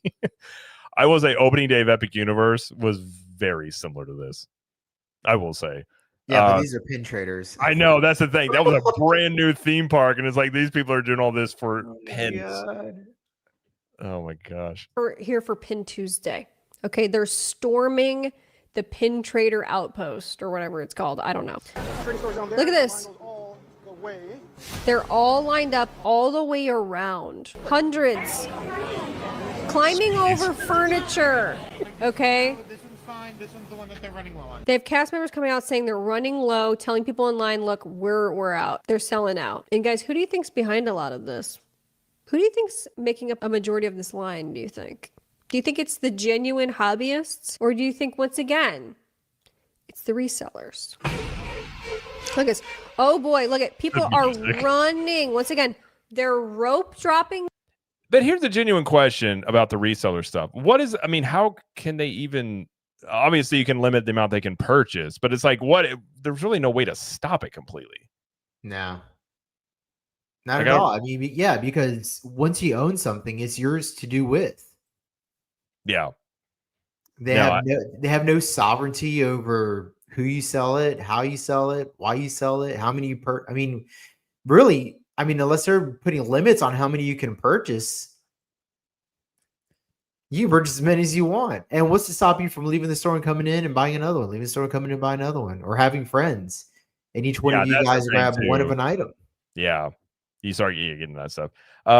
Greg Gungaro said, oops, I'm in the wrong one. He said, I'm still waiting on my Epic Universe opening medallion. Are you really? I got a, they gave me a certificate, so I just used that, but I didn't know those ones that pre-ordered, they were still waiting on it, but that is kind of wild. Rogue says they just need to sell pins online. That's one way to cut down on it, I would say. Disney, not to get extra time in the park. It's so they can clear out the pins.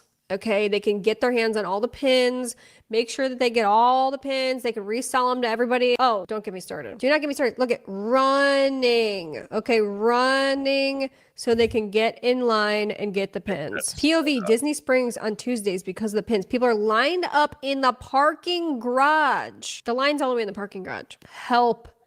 This is somebody who is 348 in line. Wristbands for pin drops. Just why? It breaks my heart because I know for so many people that pin trading is such a fun, wholesome hobby to have. Okay, literally, think about it. You're just pin trading. You're collecting pins. It's a big part of Disney's experience, and it's been ruined once again. Who wants to even sit through all of this? People are sitting in line for hours. Who's got the time even? Oh man, Pooh sold out so close. So they were super close, and they didn't even get the pin that they wanted. It's just frustrating. POV, Disney pin drop day. I just can't get over this. I don't even think this is safe at this point. Look at, they're climbing. I think there's a lady that says during one of these that her daughter got hurt. Like she was in a stroller and like got not really trampled, knocked over the stroller and stuff like that. But I don't know. I was unaware of this realm, I guess you would just say. But just like all this stuff I was talking about, like I get the frustration from it. And I'm also like, I'm a capitalist. So I was like, again, if there's demand, people are going to service a demand. Right. But at the same time, it's like, you can't also like it. I'm sure Disney doesn't hate the fact that people are lining up like crazy to get something. Like, there's a whole viral aspect and I do wonder how much of this is also scarcity marketing of purposely having low amounts of something to create that demand. But of course. I don't really know if Disney has any motivation because, again, they're selling this stuff. Right. No. Like, I mean, why would they cut off their own revenue stream just to satisfy some complaints from maybe a very select few? Because, again, we're complaining about it. She's complaining about it. Obviously, there's people within there that are complaining about it. But are the majority of the complaints even getting to the Disney company? And they're going to do a calculus, and they're going to determine like, does the amount of complaints we're getting justify us changing all of this and potentially losing a fat revenue stream every Tuesday just so we can make a better experience for a few amount of people? Again, I'm oversimplifying it, but that's how they're going to look at the problem. Right. No, I mean, and that's also the thing of it too. And most of the people that are mad are not mad at well, some, not to say most, but they don't seem to be mad at Disney. They seem to be mad at the resellers. So in this situation, Disney's not even catching the ire. It's just all the resellers. And I mean, other than just simply lowering the amount you can purchase, I don't really know what else you can really do. I mean, you could do, now I will say there was back in the day, I remember when Yeezys were really big, that they had this whole system where you put in your purchase information and then there was a lottery. And if you got chosen, it automatically made the purchase for you. I guess you could do stuff like that online, which would cut down on the amount of people. But even then, like you would see literally people reselling those things like the same times, like because there's resellers in everything. But I think it's just a way you obviously couldn't count on that getting it. Like if you got it, you were going to resell it, but you would at least have, I suppose, a chance because it's kind of a lottery system in theory. But I think it's like getting stuff in the parks too. So I don't know. I don't know how they're going to solve this, man. Honestly, you know, in my opinion, there's bigger fish to fry because I didn't even know about this issue until I watched this video last week. Yeah, I know. I was the same way. I was just like, I did not know there was this whole dark side to pin trading, and people are like, the whole idea of, I think the resellers and the fake pins are a separate matter to me. Like the resellers are there. That's because there is demand for this stuff. And it's the same thing that goes into the live streamers. Like, a lot of people find the live streamers annoying, but like there are people that want to watch that stuff that don't go to the parks. So like there's obviously a demand. Same thing with resellers. Like they want this stuff. They can't be there. They do that. But when you're like literally getting fake Chinese knockoffs to go in here and do this stuff, it just has like, that's this whole like karma's going to get you sort of situation eventually. Like I think in the long run, these people, they'll have other issues down the road, but it's not good for the whole group, of course. They made a movie about this. It's called Willy Wonka and the Chocolate Factory. That's true. Very good point, actually. And if you recall, I mean, do you remember when it was earlier in the film? But you know, you had people buying thousands of Wonka bars, or in Veruca's dad's case, you know, millions of Wonka bars to try to find the golden ticket. And you had people creating fraudulent Wonka bars. They even did this thing where it was like, the last ticket is fake and the real one's still out there. Look, in a world of people that are trying to scam their way to the golden ticket, be a Charlie. Yeah. Be a Charlie. Just get your money. Get the hell. I agree. John Bradford says, have pin trading boards in the end exit queue of rides, force resellers to basically pay out the nose for a lightning lane, thus making it not worth it. That's a solution. I mean, yeah, that's not a bad idea. I guess your whole issue might be clogging up the exit lines, but at least there you would have it filtered a bit. Yeah. Again, I just when all this stuff is brought up, and it's funny because like there's tons of comments, you know, in the comments about this stuff, and I'm not acting like I'm an expert on it, but it's like at the end of the day, I just don't know if Disney has any motivation, nor Universal. Universal does have not as much as Disney, but they have an issue with resellers also. But I know Universal sometimes does sort of like secret drops with stuff where they don't announce it ahead of time. They'll kind of announce it in the park that day, and then the official release will be like maybe the next day. But it's, I don't know where their motivation is. Because again, if I'm selling Cokes and I sell out of my Cokes, like I'm not really upset. Unless it just becomes such an issue where people are unwilling to buy the Cokes, then you'd have to address it. But until that happens, I just don't think they're going to put time, effort, and resources into something that's like, if they don't mess with it, it still makes them money. Mm-hmm. And I think Disney looks at the Disney fan base a lot of times about they'll still come. And I think in the long run, I don't think that's a good way to look at your fan base, but I do get that idea many times that Disney's like, well, what are they going to do? Not come. Right. And so they're not really, but it's like, well, they're already into pin trading. What are the chances they're just going to stop? You know, that may be part of the equation there. But 7H Sean says, does Universal sell pins too? I don't know. If they do, it's not a big thing. I don't know if they do or not. They might have some Not stuff. to my knowledge. I know people were really upset. They couldn't. Some people really wanted the Wrestling House shirt that they released. What was his name? He passed away, that wrestler. Wyatt Six. Yeah, he had like an exclusive shirt that apparently a lot of the resellers got that a lot of the fans weren't able to get. So it kind of happens in all sorts of things. But Greg Gungaro says, I remember they used to do exclusive pins, but you have to dine in a restaurant or make a minimum purchase at a retail place. Now that would be interesting. That would be Yeah, I think if you put a barrier of entry with $1 price behind it, it would mitigate a lot of the issues, whether it was a restaurant, whether it was a bar, whether it was having to go to one of the resorts to do it. Yeah, that's a good idea. The resorts would be interesting. Mhm. Adventure Gateway says Universal does sell pins. Oh, Okay. well, there you go. Are they based on? I've never seen them. They're based on rides. And mind you, I didn't even realize the only reason I knew Disney pin trading existed was because my mother-in-law did it back in the day. And I have a friend that he always goes and gets pins, but I don't know. I don't think he's a pin trader. I think he just picks up like it's an easy souvenir to get when you visit. But I didn't realize there was this whole hoopla around all this stuff for sure. Yeah. I've been going to Universal since the park opened, the opening year, and I go every year, and I still didn't know they trade pins. Yeah. How does that go under my radar like that? I don't know. There's some. Well, I mean, it's like if you're into Zootopia, you don't know there's this whole underlying furry thing behind it. You'd be like, what? Right. Like, there's some things better not known. I'm not saying pin trading's that, but Vin says on Disney cruises they have limited edition pins, and you get it at the end of a special dining or a special event on a boat. There you go. Okay. There you go.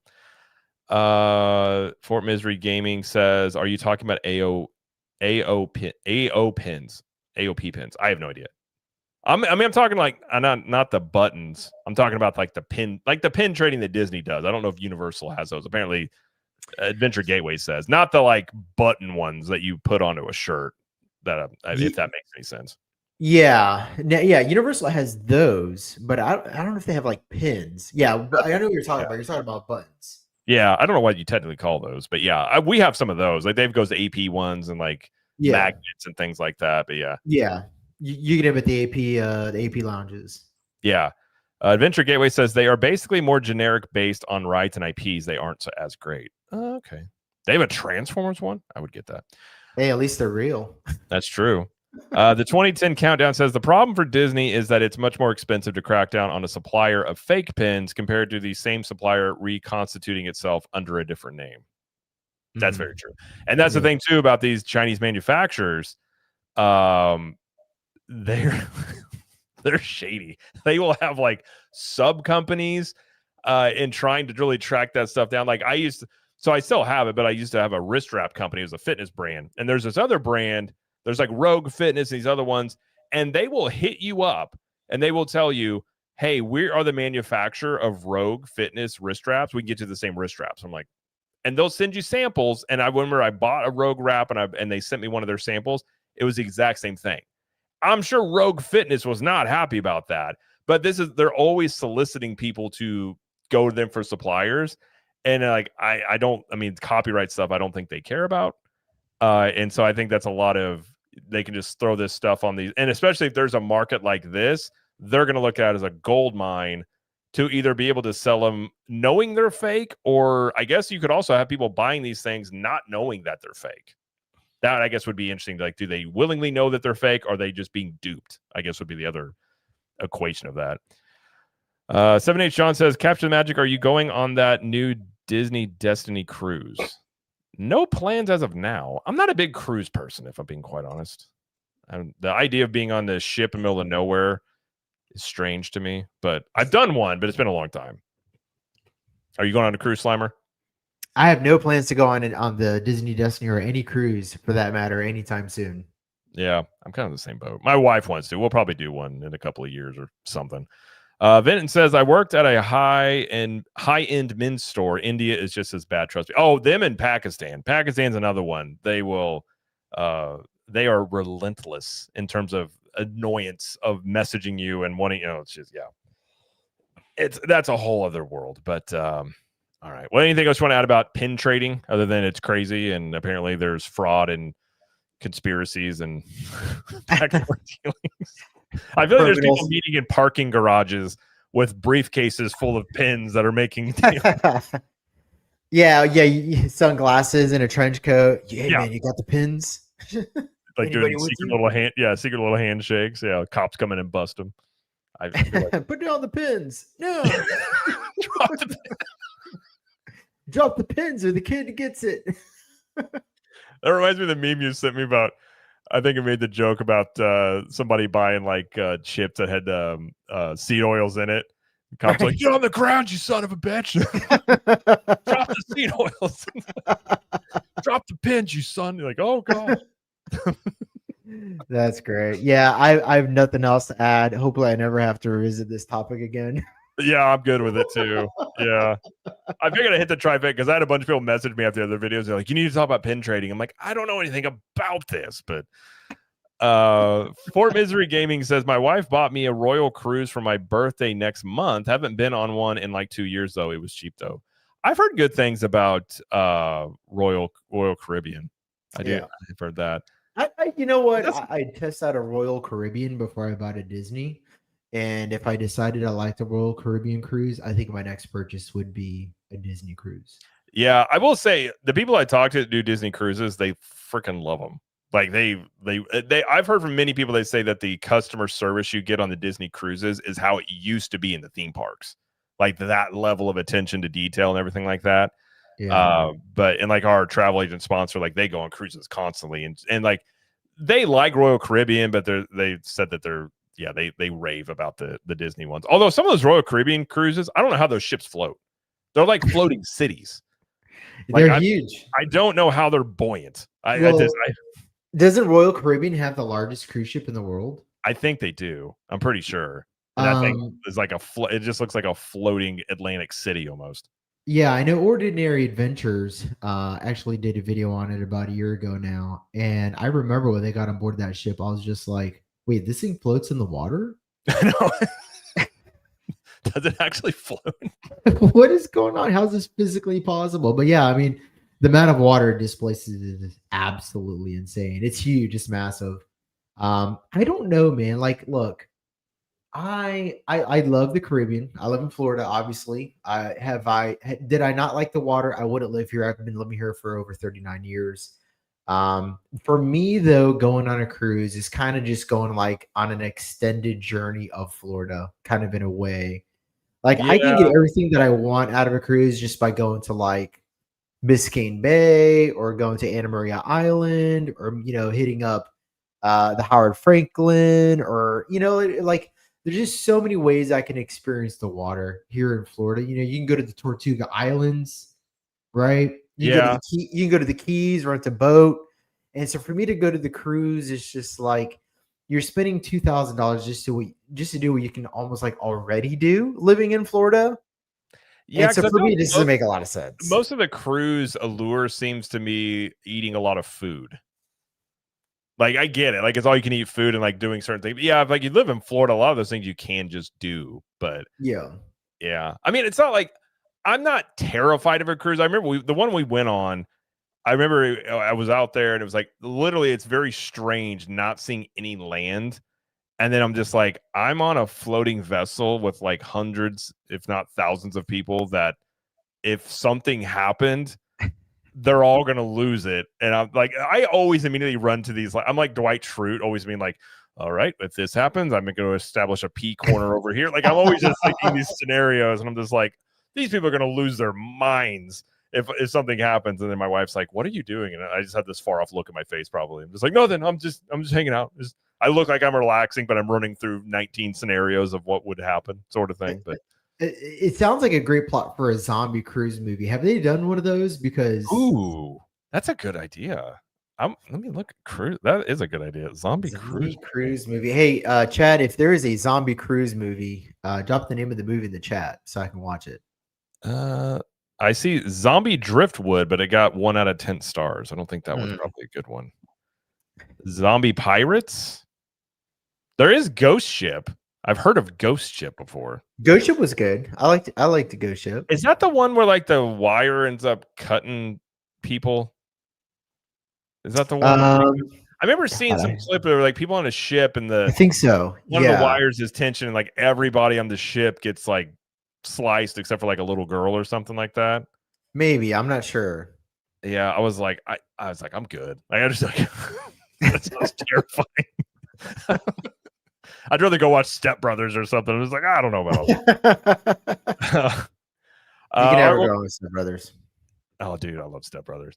The last thing we'll hit, and then we'll get out of here, is, and Slimer, you brought this up, which I do think this could have some theme park relevance, because one of the rumors out there is if the new coaster was going to be that it's replacing Rip Ride Rocket is going to be Fast and Furious. Now that is almost, from everybody I've talked to, they essentially confirmed that is going to be the case. And first off, hold on, we have a member here, Greg Gungaro. Thank you, sir, for becoming a member. Thank you, sir. Appreciate it. Greatly appreciate that. Very much appreciate that. Yeah, we are actually going to start doing more member stuff as well. Live streams and some extra content in there. So anybody wants some extra stuff in there, just want to support the channel, I'll always appreciate that. You don't have to, of course, but anybody that wants to, it's greatly appreciated. But one of the rumors is if they do Fast and Furious as the new coaster, like what they've done out in Hollywood, that obviously supercharged, which is terrible, it would probably be gone. And the rumor there is they might look at doing Back to the Future in that space. Now that's just like a singular, rumor out there, but there has been a lot more chatter about retro properties. We've talked about it before of would love to see Back to the Future come back. FanFest out in Hollywood was a really big success off of that. And then obviously they've had the Mega Movie Parade that features Ghostbusters, Back to the Future, Jaws. You've got the merchandise. Like, I think there many ways Universal's been trying to feel out where the interest in, say, Back to the Future and some of these retro properties are. And I've said many times, I think there is a significant amount of the Universal Studios fan base that would love to see like Back to the Future or Jaws or some retro properties make a comeback as a ride in the theme parks. So I think in many ways you see they're testing that. And I think OG had even talked about the Fan Fest. The number one most popular thing out there was Back to the Future. Like that was a headlining thing. And so they had a re-release recently of Back to the Future, and it did very well. What was this, over one weekend? Yeah, so this was actually last weekend, and it was the 40th anniversary re-release of Back to the Future. It made $4.7 million, which doesn't sound like a lot of money in today's age. However, when you're considering it's a re-release of a movie that was released in 1985, that's actually a lot of money because they've already made their money on this film. So this is all cheddar, okay? Yeah. It was on par with Return of the Jedi and has actually made more money than the re-release of Avatar 2 and Toy Story. Now, come on. That's crazy. That's crazy. Back to the Future. I mean, we've seen a lot of, the re-release of some of the Star Wars movies have done very well in these short releases.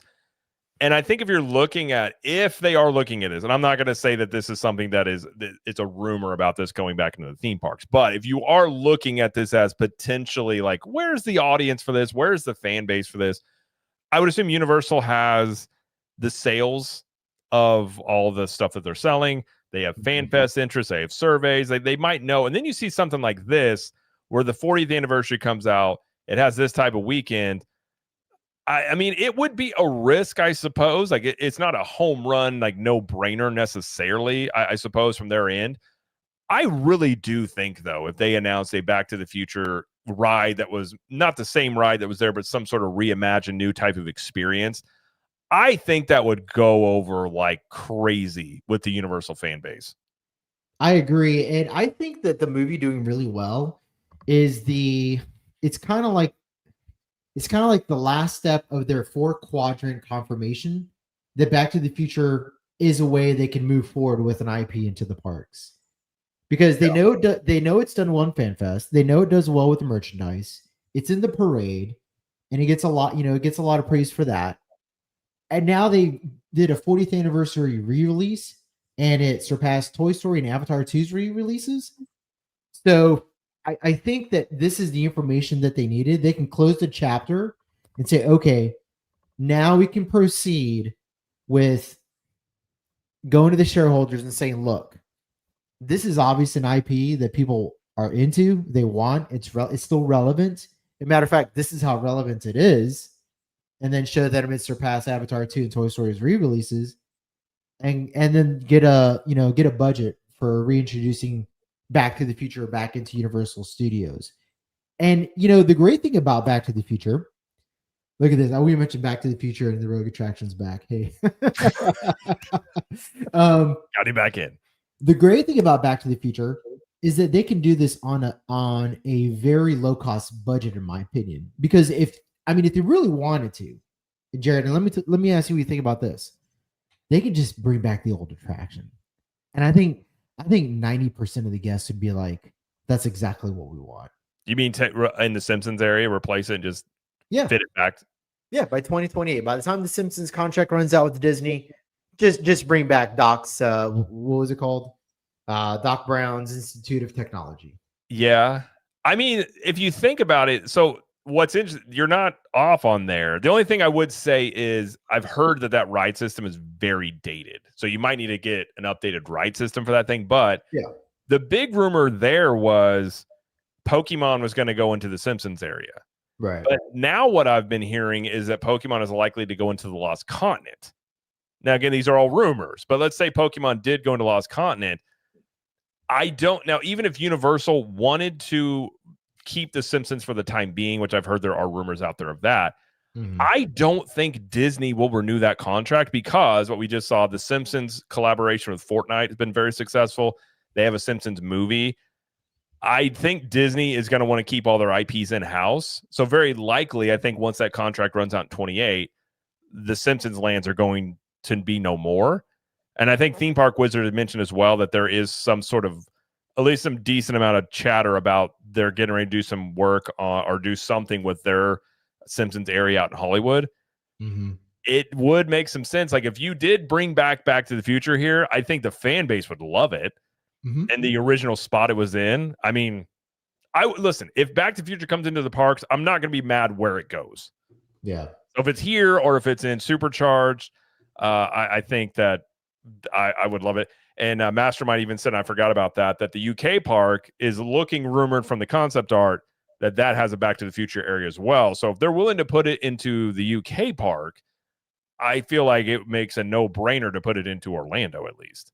And for everybody that doesn't know why it's very popular for UK park, the reason it's so popular for the UK is that Back to the Future, the Broadway show, was a massive hit in the United Kingdom. So based off of that, that's why they're bringing it to the UK park. Now, the Orlando park is obviously like the other obvious location to bring Back to the Future. What I would like to see, Jared, here, let's go and tease this idea out. I would love to see the Men in Black area teased out, because there's a lot of empty space back there. They have acres and acres of unused land. Now, some can argue that the reason that the back lots of that area is unutilized for attractions is because they need it for Halloween Horror Nights. Right. And I understand that, right? Because Halloween Horror Nights brings, well, I'll put it this way. Hey, have a good night, Seven. Hey, John. Yeah, man. Thanks for joining us. Appreciate it. The problem with Halloween Horror Nights, and somebody actually did a video on this, and I can't remember who, is that Halloween Horror Nights, in kind of a way, handicaps what Universal Studios can do at that park for the rest of the year, because they're so dependent on that space. Yeah. And so it's become a park that basically caters to 2 to 3 months out of the year. And that's why we haven't seen massive expansion in that park. Now, the plus side is Halloween Horror Nights actually gives Universal Studios better attendance than Islands of Adventure. We saw at the last TEA attendance report. Right. Yeah. And like for Misery Gaming says here, it makes so much money. Absolutely. Halloween Horror Nights makes a massive amount of money. Halloween Horror Nights generates what? 1/5 of the annual attendance just in the event? I wouldn't be shocked by that. 1.5 to 2 million people go to Halloween Horror Nights just in the short time that event is going on. Yeah. So there's if they're going to put anything anywhere, it has to be in spaces that are not going to occupy where the tents go up for Halloween Horror Nights every year, which basically rules out, anything behind Men in Black, anything behind the old Fear Factor stage, which is where they do Nightmare Fuel. Yeah. It's all out of the question. Yeah. So either Pokemon is going to go where Back to the Future went, or Pokemon is going to go to Islands Adventure and then bring Back to the Future back to where Back to the Future was. But then you have to contend with the fact that that is a 30-year-old building with a 30-year-old hydraulic system. Yeah, you would, if they put it there. From what I've heard, you would have to redo, like you have to go in there and do a lot of work on the bones of that ride and stuff like that. But I think if you put it back there, you revamped it, you have a lot of space. That is the Simpsons area. You could do a mini version of Hill Valley or something in there, or whatever. Maybe you could do something in there. You have enough space. Maybe it could eat into the Men in Black area, but then like I don't know if you're going to put 2 rides for Back to the Future. I think they'd likely just do one. But like if you had now, you would like this. I love the Back to the Future or the Men in Black ride system. I don't really like. I think Men in Black is an IP that's beyond its time at this point. But that ride system isn't terrible. That almost seems tailor-made for some sort of Ghostbusters attraction. If you wanted to do a retro area, you got Back to the Future, Ghostbusters. You have space in that area that's a little, I would say, I'm not going to say it's underutilized, but if you're going to lose the Simpsons anyways, that could be something that you could do in that spot there. So I would love that. I'm not saying that's what they're going to do, but I think that would be a cool thing if they were to do that. Yeah, I think that'd be really cool too. But no, you're right. The ride system for Men in Black is the perfect bones for a Ghostbusters sort of attraction. Which, speaking of Ghostbusters, I hate to say it, but I don't think Ghostbusters is going to go where Rip Ride Rocket is. I think it's not the right IP for a roller coaster. I think it's better suited for Dark Ride. I have heard that the potential that it's very likely to be Fast and Furious takes out that coaster, but that they might do a Ghostbusters type of meet greeter show in the old firehouse though, or in that area. Yeah, I could see that, and that'd be fine. That'd be cool because the Ghost, they got the Ecto 1 now. It's like a perfect movie replica. Looks great. Ghostbusters are. Look, man. My channel's name is Slime Square. Okay, like I love Ghostbusters. But realistically, I don't think it's a good IP for a roller coaster. For one, I think it's better utilization as a dark ride. And look, who knows? I mean, that might go where Fast and the Furious Supercharged is. That might Back to the Future might go where Supercharged is, just simply for the fact that it's a much newer attraction, has a lot newer bones, and it'd be easier to retrofit into a different attraction versus Back to the Future, which or not Back to the Future, but The Simpsons, which assuredly has a very high maintenance cost associated with it. I would assume so. Yeah. Yeah, I mean, there's a lot of things like Studios is a unique issue because it is set up very differently from Islands of Adventure or even what they'll deal with Epic Universe. You have very small areas where you can work with because you have Halloween Horror Nights that hampers it. You have the layout of the park that hampers it because initially it was just like a soundstage area. So they have unique issues there. But if it is like it does free up, I mean, realistically speaking, if everything I've heard, it seems it's going to be back or Fast and Furious, Supercharged on the table. I think the Simpsons area is going to go. That IP is going to go away from the Universal Parks. And Adventure Gateway said that Men in Black is on borrowed time. And then somebody is, how dare they say get rid of Transformers? I think I saw that in here. How dare you?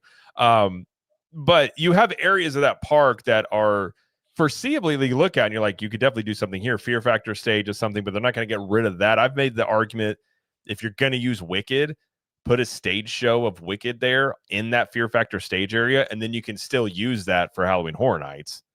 And Wicked being based off a Broadway show, I feel like that's a good compromise there because I think they'll probably use Wicked. I don't like Wicked or care about it, but I get why they'd want to use it. So I'm just very curious at what route they go. I get the feeling off of already we're seeing with this Warner Brothers issue and all these studios merging, they may not want to go third-party license unless they have to. Like Nintendo is a unique thing, and that's going to be really big for them and has been. But if you have these IPs that you've utilized before, and they've already leaned into this retro stuff, I'm not saying it's likely, but from a fan standpoint, I do think retro properties coming back as rides would be very popular with the fan base. Right, because yeah, exactly. And it's not that it's popular because it's retro. Yeah, it's not that it's popular that it's retro, right? Like it's not that they're going that direction because it's from the 80s. It's just that that's what everybody wants because it was a better product. These are all movies that were superior products to what we're getting right now. Jaws, Back to the Future, Ghostbusters. All these IPs have withstood the test of time. They're all 40 to 50 years old. And they're sure to bet. I mean, they're pop culture. They're essentially like the cornerstones of American pop culture. And Steven Spielberg is associated with a lot of these films, or Ivan Reitman. I mean, these are all classic American directors and screenwriters, and they belong in a place like Hollywood Studios. Now, I will say this, Jared, and I think you might agree with me. The cool thing about bringing the Fast and the Furious roller coaster that they have over in Universal Studios Hollywood over at Orlando is that it focuses on the stunt drivers. That I love. I love that aspect of what they're doing with the Fast and the Furious roller coaster because it harkens back to the studio. What is it like the theme? The theme park motif that the studio is based on, the mission statement. And so by bringing that back in, they're getting back into their old roots. And I don't know. What do you think about that? Like, do you agree or? I agree. I think it would be unique and kind of refreshing to see a park kind of go back into its roots a bit there where you can, because you're not going to be able to, like, there's no filming really going on in almost the US at this point in many places. A lot of it's overseas, but you lean into these. And I think it is less risk because a lot of these IPs you think about putting into the parks, your worry then is the longevity of it. Even with the Wizarding World, I have questions about, like, I'm not saying it won't be, but I have questions about where is that in 20 years? Like, is that going to be something that really lasts for the next 10, 20 years down the road? Right. Back to the Future, it's 40 years and it's I mean, I don't know where the numbers would be on this, but like, obviously it's still insanely popular. So it's not like this is going to fall off in the next 5 years. And you put it into the parks and, Robert Zemeckis, God bless that man, and don't let anything happen to him. He's like, we're never remaking this movie as long as I'm alive. And I think that actually helps some of these retro properties that have not been messed with. There's 100%. no prequel to Back to the Future that messes up the stories and all this stuff. So it's just like, and I think Rogue Attraction said they're pure. They haven't been tampered with. And I think there is a sentiment of people that do want something that is just like I remembered it, the nostalgia of it. And I think it would be much more of a sure bet than I don't know where I'd be very curious if, sit down with Mark Woodbury and just be like, what are your thoughts on this? Like, if you obviously not say it publicly, but like, where do you think about this? Like what he actually thought, because he knows the numbers on this, where they're thinking. Yeah. I would be very curious to know where they sit on this stuff, or if that's even a possibility. I mean, if it could just be a fan thing that people want, obviously, but I think it would be something that would hearken to the studio's, it's legacy. And let's not also forget, Steven Spielberg is still involved with Universal. He was behind Monsters Unchained. So he still has pull with Universal. And so if he's on board with something like this, you could definitely see this having more weight internally. I mean, look at Cars Land and Disneyland out there. That was basically because it was John Lasseter. It was like his favorite movie. And they basically presented to him as like, get him on board sort of thing. And so like, I think a lot of times you play up to this stuff. Like it does make sense that this could happen due to some of his still influence he has in the Universal parks. Yeah, no, it's true. And that's a really good point you made about Back to the Future staying power. It's a 40-year-old franchise and it's more popular now than it was in the last 10 years, so it's got the staying power they're looking for, which, by the way, I mean, that is really important for, hey, thank you for Vinton. Thank you for becoming a new member. We appreciate that. Oh, what's up? Thank you, Vinton. Huzzah to Vinton. Thank you very much. Appreciate that. Yeah, and he's been very active in the chats, and we really appreciate that. But when it comes to longevity, that's what Universal Studios is looking for, because under Comcast's ownership, I don't know if you've noticed, but they have been very specific and very granular when it comes to their investments.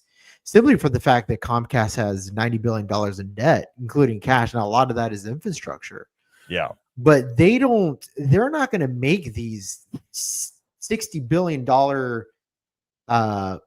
park-wide investments the way that Disney does. And so for them, their investments have to be very assuredly a long-term return on investment. They don't plan on replacing these attractions the way that they used to under, I don't forgot who the prior owners were. I can't remember who. They had like 2 or 3 different owners before Comcast bought them.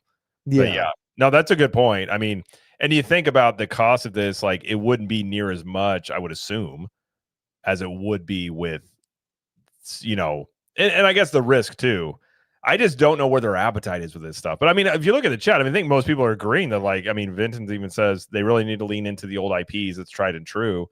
Yeah. I agree. And I did see this, Remy. Have you guys heard about Brendan Fraser on board to do another Mummy movie? I love the Mummy movies. And I had a huge crush on Rachel Weisz when she was in those. I'm not against it. If it's like where it's like Top Gun Maverick, which is really good, I would need to know what direction they're taking that. But I'm not against it necessarily, but I think anytime you get these old IPs, I'm just like, how about we just do another adventure movie that's like maybe that you have, Brendan Fraser show up and it's like a little bit of a head nod to the Mummy. Like, you don't have to necessarily do another Mummy movie, at least in my opinion. I don't know. I'd be on board with you're going to ancient Egypt to do some treasure hunting and exploring. I'm in. Like, you don't have to make it the Mummy.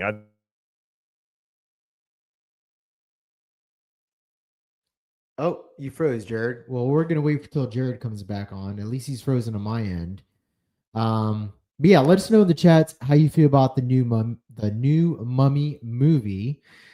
Personally, I am cautiously optimistic. I don't know what's going to happen with another Mummy movie. It could go either the way of Top Gun, or it can go in the direction of the last Indiana Jones film, which was a complete and total disaster from the budget to the final product.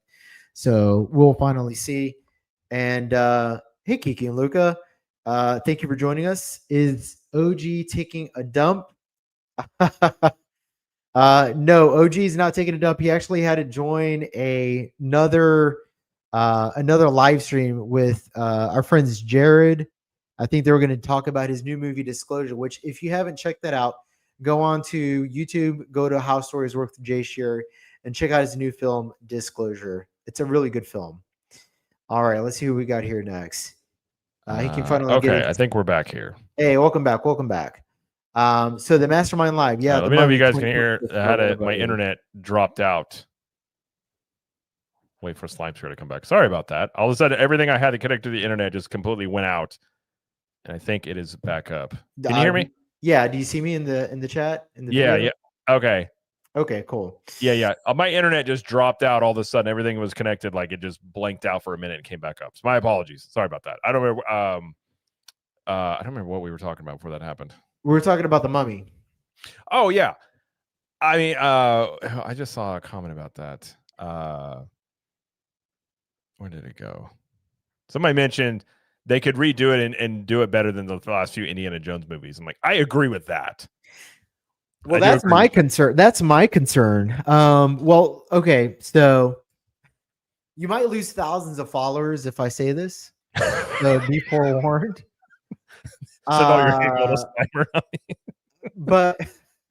But I actually really enjoy Indiana Jones and the Kingdom of the Crystal Skull. Oh no! I really enjoy that one. And even okay, so Shia LaBeouf swinging on the vines. Okay, I can do without that. I can do without that. However, the entire concept of the film, just for me, that someone into ancient aliens and alien civilizations and all that stuff. Yeah, that movie's just right up my alley, man. I lean into it. I dig it. I accept it for all its flaws. I love Crystal Skull. I love at the very end when it becomes like this 12th dimensional being and makes what's her name, Kate Blanchett, blow up with all the knowledge that I know. I just love that film. I don't know why. It's a guilty pleasure. You know, Temple of Doom is also another one of those Indiana Jones films that I feel like is just another guilty pleasure. Temple of Doom. Well, also knowing, I think Spielberg made that after his dad died, so he's kind of going through like a dark period of his life. Like it definitely has a different vibe than the other ones. Now, I will agree, and I agree with Remy likes it. It was Rogue Attraction who said Crystal Skull is better than Dial of Destiny. 1,000%, I will agree with that. That it is better than Dial of Destiny. I think when it came to the Crystal Skull, when I was watching the movie, I was going, please don't be aliens. And it's not that I don't like that type of thing. It's just in Indiana Jones, I don't feel like that was quite the realm of Indiana Jones, I guess you could say. Like he's, like I would say the first Indiana Jones is perhaps an almost perfect movie. Like if you think of it's such a well done movie. Yeah. And I love The Last Crusade. Like I think that, but like those things delved into like esoteric, but it didn't get quite there. You could have taken them there, but I've always felt Indy's a little bit more grounded. I'm sorry, go ahead, Jared. My bad. Well, I was going to say the part where he actually avoids a nuclear blast in a refrigerator, I thought was kind of insane. That part I was like, okay, you kind of took me out of it here. Yeah, I mean that was definitely one of those scenes where you have to like suspend your disbelief, but yeah, but you know what though, here's the thing. I liked that movie because it captured the era, the 1950s, the Cold War era. You had Russian spies, you had the Soviets chasing after paranormal power, just like the Nazis did in the decade prior to it. You had an Indiana Jones that still had to test his mettle against his son. Shia LaBeouf is actually a really good actor in that film. I really enjoyed Shia LaBeouf in that movie. I like Shia LaBeouf. I'm not gonna lie. Him and Fury. Did you ever see Fury with him and Brad Pitt and John Bernthal? No, that's one I haven't watched, but I heard he's really good in it. That's a good movie. That is a hard movie to watch, but that is a very good movie. And like those three dudes in certain scenes, like I really like John Bernthal, and there was some really, really good scenes in that movie. But yeah, I like Shia LaBeouf. I think he seems he seems more level-headed now than I think he was for a period. But that's the thing. I think Rogue said it best. The first 2/3 of Crystal Skull, I think, were okay. It was just the last third. I was like, oh, okay, which happens a lot in these modern movies. Like even the latest Batman movie. Yeah, I was on board with it because it was like him actually being a detective and doing a lot of the things that you want to see Batman do. But then that last third of the movie, I was just like, what? Okay. Like Batman didn't notice certain things that like he would notice. I think a lot of times the ending of shows and how some of these movies, like they don't know how to wrap it up. And I think that may have been where somebody like Spielberg and those guys that were like truly good at their craft or great at their craft knew how to wrap up a story a little bit. And I think that maybe where a lot of the modern stuff like falls off. It doesn't know quite how to like wrap up a good story. Because I think they also don't want to be like, well, I don't want to just do a happy ending. I was like, well, sometimes you just want a happy ending. Like, it's okay. Everybody rides off into the sunset like, Last Crusade. Yeah, and that's one of the things about the third act of Indiana Jones, and to kind of go on a tangent here about about Crystal Skull here, since we're it's fine. Since we're on the subject, it was still in the era where George Lucas and Steven Spielberg were still experimenting with green screen and CGI, and so that's why you have that overextended car chase to the jungle. Had it not been in the era that movie was made, that would have never existed. Right. And so that's why you have that scene, and for better or for worse, but everything around that scene is actually really good. The fight with the Russian, where the ants eat him, good scene. It's a really good, it is a quintessential Indiana Jones slugfest. And it does the character very well. Going through the Mayan ruins, trying to, find their way to, doing like pulling blocks and doing things and reading hieroglyphics and all that shit. I enjoyed that. The spaceship leaving at the end and him saying, it's knowledge that they brought us. I didn't have a problem with that. Him marrying Marianne at the very end, right? A happy ending, tying up the trilogy, perfect. My big problem was George Lucas was just like, hey, Steven Spielberg, you know what we should do for this scene? We should have Shia LaBeouf swinging from monkey vines, and I think that's going to be a really good idea because I think Industrial Light and Magic can do that kind of stuff. And Steven was just like, hey, George, whatever you say, I trust you. You did Star Wars. And George is, and you're not wrong. And George, his best work with Star Wars was when other people were directing it. Like George needs people around him, and needed. He's not going to make movies anymore. But when people were like, I don't know about that, George. And so I can see. Well, and like, so Crystal Skull is like not my favorite. I still don't enjoy. I would watch the first 3 repeatedly. Crystal Skull is like maybe whatever. But what they did in the Dial of Destiny to Shia LaBeouf, like I hated everything about that. I hated it. And so it's like, that's one of those franchises where it's like you had 3 great movies, just leave it. Like Back to the Future, just leave it alone. There's no need to touch it. And Kiki and Lucas said he really likes Temple of Doom. It's probably my least favorite indie movie, but I still enjoy it. It still has the Indiana Jones like spirit to it. It's very different because it's technically a prequel, which is also kind of something interesting that a lot of people sometimes don't pick up on. But right, I think that one takes place in 1937, and Raiders takes place in 39. Yeah, I think something so. Like that. Which at the time you didn't really get prequels too much, but Adventure Gateway says you kind of just had to accept the ridiculousness, kind of like when you watch Mission Impossible movies. Yeah, that's a good point. I haven't seen the newest Mission Impossible, but I will say Fallout, I think, was maybe peak for those. Some of those movies they did, those ones that like after 3 those are just fun to watch. You do have to kind of shut your brain off, but I like watching Tom Cruise do insane stuff that is probably going to kill him one of these days. But we could go on a whole tangent about movies here. But we originally were talking about something else. I can't remember. We'll wrap this up and close this out here shortly. The Mastermind Live said, I assume Creature Ride. Is that a weird Kanye picture? Okay. Is that Kanye? or Yay? What's his new name? I don't even know. I have no clue.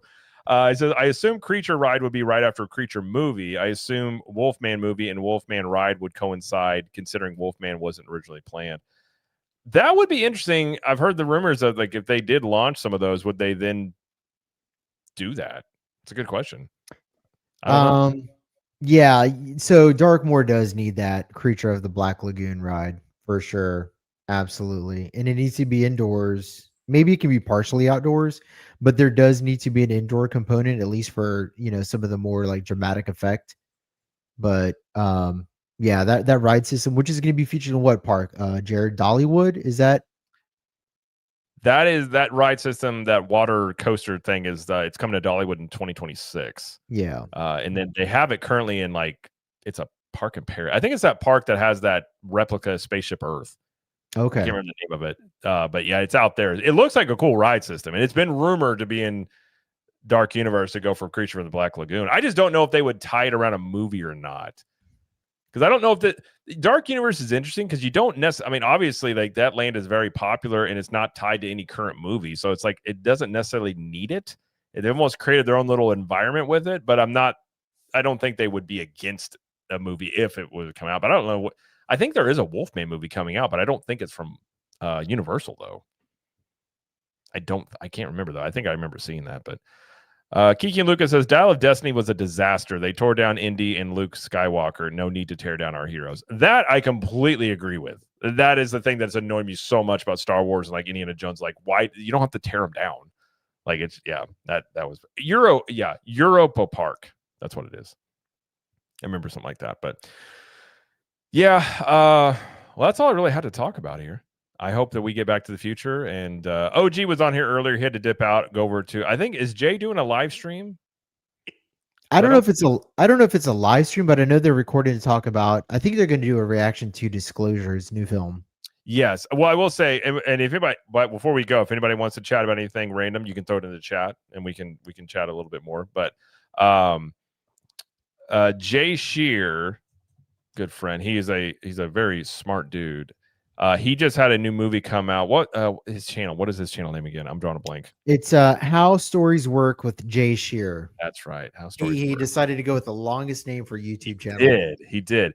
Jay is a very good dude. Yeah. He just had a new short film come out called Disclosure, and I'll share my screen here. And we won't show the whole thing here, but I will. I'll put a little on in the background. But it's actually in this realm of UFOs and disclosure and everything like that. So if you're into that type of stuff, definitely go check it out. It's like 16 minutes long, but Jay's a really good dude, really smart guy, and he just came out with that. And I've watched it. It's actually really good, and it's all like it's very interesting. It's all black and white from different perspectives about this disclosure event that takes place in the 60s. But if you're into that type of stuff, go check it out, because I think that's something that would be right up your alley. But Jay's a good dude. So it's How Stories Work with Jay Shear. I'll put it in the. Actually, I'll drop this in the comments. I can do that. I can do stuff sometimes. Okay, I dropped in the comments, so you can check that out if you want to see it. But yeah, Jay's a good dude, friend of the channel, and made himself. He's also got another movie that he's made. I think this is his second movie he's made. So he's actually out here making movies and doing stuff. So, and Orange Grove 55 actually just popped in and left a link. I think that was because I dropped that link, and I think it Oh. because we're dual streaming this, and I think it dropped to both. I think. Okay. Somebody asked me what kind of skincare I do. I was gonna say, somebody said you got some good skincare. Okay. What do you got going on over there? I think it's just living in Florida and having to take showers twice a day. You do have to do that. That's a good point. If you don't do that, people start looking at you like, what are you smell strange. Yeah. Yeah, you smell weird and your skin is glistening. Yeah, it's all that Florida living there. Kiki Luca did ask, Slimer, I see the Iwo Jima photo in your background. What significance does it have for you? Oh yeah. So Kiki, I did 4 years in the Marine Corps from 2007 to 2011 as an infantryman. Awesome. That's good. That gives us some cred around here. There you go. I like that. Yeah. There was a flag back there. I like how you're set up. It's evolving. We're gonna see where this goes in the next little bit. I like it. Yeah, it's pretty much done. And I got some old tins with some Sailor Girls on them, like Sailor Jerry style art. Oh, that's cool. Like their originals, and being that my whole room is themed like 1940s, I just gotta find somewhere to put them. Maybe I'll let my wife do it. She has a better eye for that kind of stuff. Yeah, I found By the way, I don't know if your house already decorated for Christmas. No, my wife's chomping at the bit to decorate for Christmas, but I pumped the brakes. I said, honey, let's do Thanksgiving first and foremost. But come November, what is the day after Thanksgiving? November 26th? I think so. 25th. Anyways. Yeah, I think that's right. Yeah, one of those days. Yeah, we're gonna have A Christmas Story and Home Alone and Christmas shit everywhere. What about yours? I lost this fight long ago. I used to really be adamant about not until after Thanksgiving, and then it was just I love Christmas, and then now that Halloween is it goes into August, and my wife and I was just like, whatever, that's fine. And so literally, I came downstairs. So Halloween. We'll go into Halloween a little bit. Halloween is fun in Florida. So all my life, I did Halloween in the Midwest. Usually it's cold. Not a lot of people are hanging out outside. You're just getting the candy, going to the house. It's a good time. I had great memories as a kid. We moved to Florida. Dude, these people down here, you can't drive a car down the road. There is this, in our neighborhood, it's just full of people. Yeah. People sit out on the end of their driveways, hand out, I think there was 10 houses or more that handed out full-sized candy bars. Full Snickers, full Twix. And I'm like, I've never seen that before. And then they will Jello shots. I'll have set up stuff for the adults. So my daughter and her friends next door, they're best friends. So I was walking with their dad, who he's also, by the way, he's in excuse me, he's an active Marine. So I know about all this stuff because I always talk to him. So he and I were walking through this part of this neighborhood, and we get back there, and they've got all this stuff going on. And we pull up, and they're like, hey, what do you guys want? And they have a full bar in their driveway. And they're like, you want an old fashioned? I'm like, sure. So I get an old fashioned. Like, if you wanted to, you could walk around as an adult and just have yourself a really good time with the amount of alcohol people will hand out down here. Nice. And so I did that, and I went back and hung out. He had a beer I tried. It was actually really good. Dogfish, one of those. Oh yeah. And Yeah, I had that. So I got to bed. So I haven't drank in like a year. So I drank way more than I had in like a year, and I was fine. But I woke up the next day. I slept in a little late, and I go downstairs, and the entire house is like full of Christmas. Like, my wife wasted no time. I was like, oh my gosh. So so the stuff outside isn't up yet, but inside our house is completely decked out for Christmas already, which I'm not upset by it, but it actually puts good vibes in the house. It So does. I love the there's Christmas that. tree, and the kids love it. I'm like, that's fine, whatever. Yeah. And I was like, I'm not gonna be a Scrooge on this. Brian said, I can't believe I missed a live stream. Well, I'm sorry, Brian. I will say we are gonna start doing. I'm gonna be more on a schedule with live streams. I have people. We've gone live random time. So when it comes to theme parking with OG and Slimer, we're gonna do these every 2 weeks on Wednesdays, starting at 8:30 Eastern Standard Time. So that is going to be a set time. And I'm going to try and do most of my live streams probably on Wednesdays. Wednesdays work out pretty well for me. So I think Wednesdays will be a live streaming day, probably at 8:30, because once the kids go to bed, I can do something like that. So I think that's probably what we'll be going for, more of a schedule there. But let's see. I'm looking at the chat here. Brian tells you, thank you for your service. Kiki and Luca asks, have you ever seen letters or the letters from Iwo Jima? I have not. There's a couple of things I need to catch up on, and Letters from Iwo Jima is one of them. I also want to watch that new Marines documentary that's coming out on Netflix. I think that one's dropping on November 10th, I believe. So Marine Corps birthday. If not, it's out already. I don't have Netflix, but I'll be subscribing for that. But that one looks really good. Yeah, if you want to watch a movie that's really accurate to the military, there's two things you got to watch. Generation Kill by far is the most accurate depiction of what actual global war on terror conflict is like. It is extremely accurate, unfortunately. Yeah. because a lot of it is just psychotically true. And then the other one would probably be The Pacific. The Pacific was a phenomenal series, and you can catch that one on HBO. Did you ever see Band of Brothers? I did, and so The Pacific was actually done by the same production team as that's Band of right. Brothers. That's right. I haven't seen The Pacific. I need to watch that. I haven't seen that one. Yeah, you need to watch that one. It's actually, I think it's shorter than the Band of Brothers. Band of Brothers was a good run. That's a very good series as well. Dude, if you can watch Band of Brothers and not shed a tear, yeah, that's a tough one to watch sometimes. Now, isn't Steven Spielberg doing another war movie, or is it the Alien movie that he's going after next? He's in the UFO movie, right?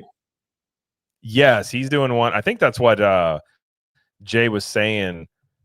Is that Spielberg has a new movie called Disclosure, and he's like, I don't know if I'm going to get a cease and desist or not. Of course he does. Yeah. Let's see. It said he's at a recent related project called The Masters of the Air on Apple TV in 2024. I didn't show anything on a quick search, but it doesn't mean there's not something he's working on. It says Old Man. Oh, hold on. Upcoming project. Spielberg's next feature film is a sci-fi project that expected to be released in 2026 called Old Man's War. Okay. There's a UFO story and an event film. Interesting. Kiki and Luca, Saving Private Ryan, the greatest war movie of all time. I think it's hard to say that it isn't. Yeah, probably. What do you think, Jared? Is Saving Private Ryan the best war movie of all time? I mean, probably. Probably, right? Yeah. I mean, war movies, it's like one of those things where it's like, I don't want to watch those a lot, but I have like my grandfather's all served. I've had actually a lot of friends that have been in the military, like throughout 20s and 30s. So I'm very aware, like even like my daughter's friend next door, like he's active, like military.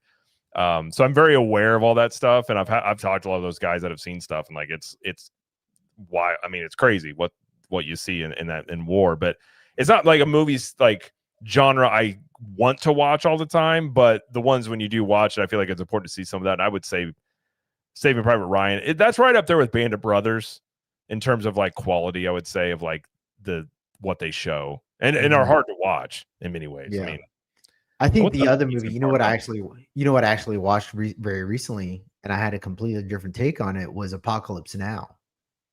It's been a long time since I've seen that.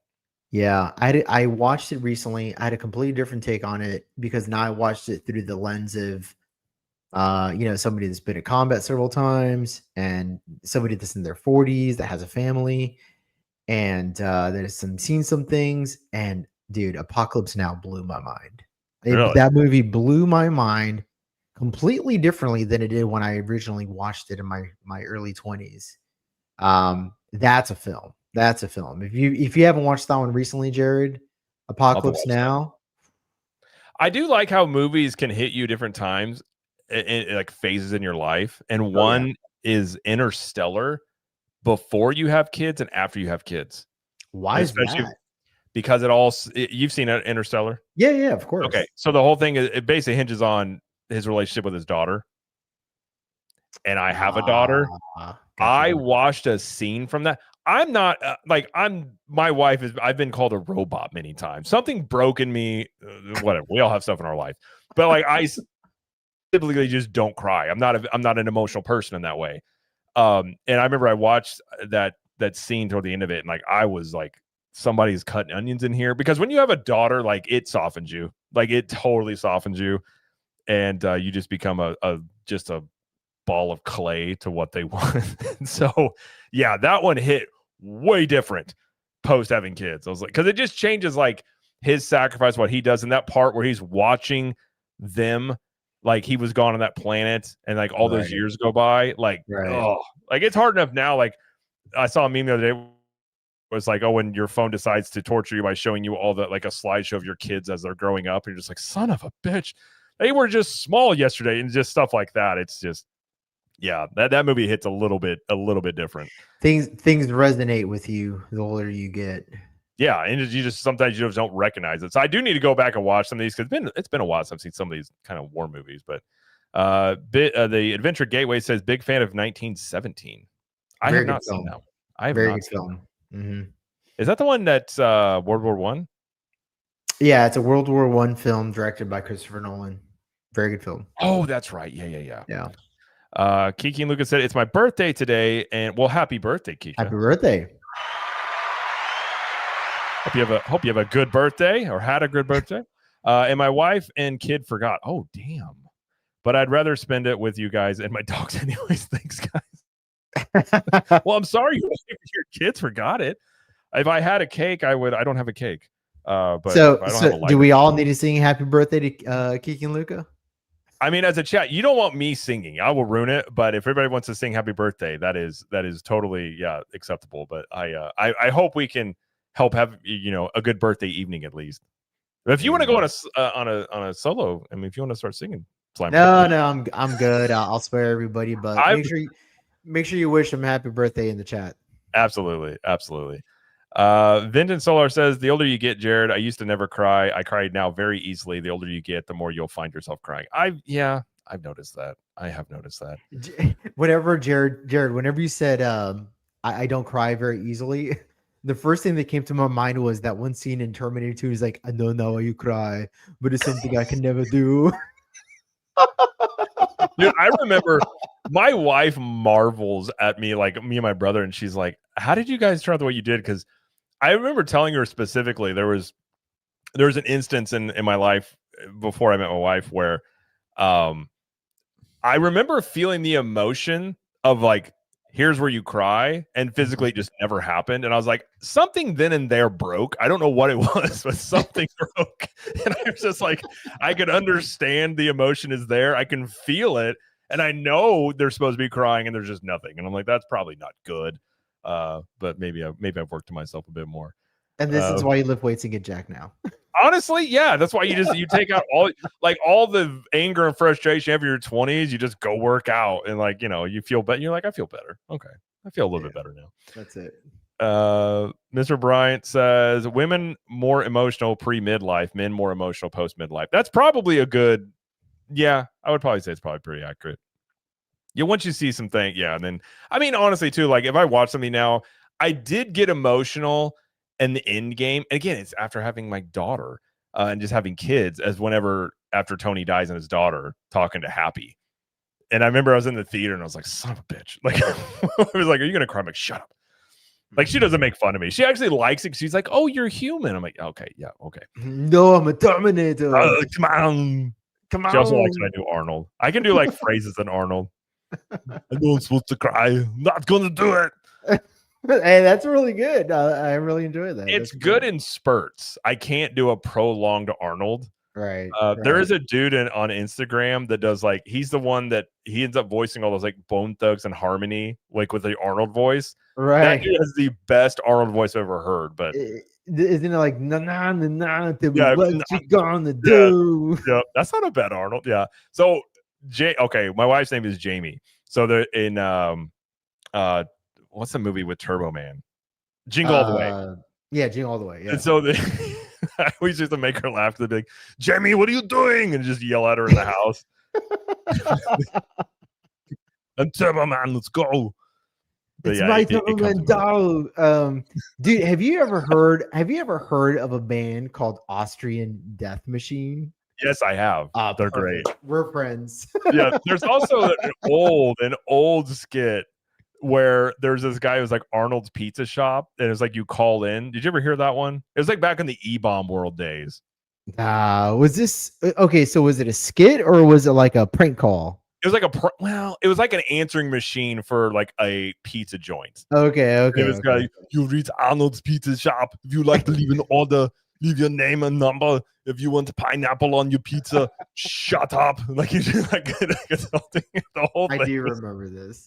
It was one of those like the old G.I. Joe ones they would do with the voiceovers. Yeah. Oh, dude, I would watch those for oh man, I could watch those still and laugh like an idiot.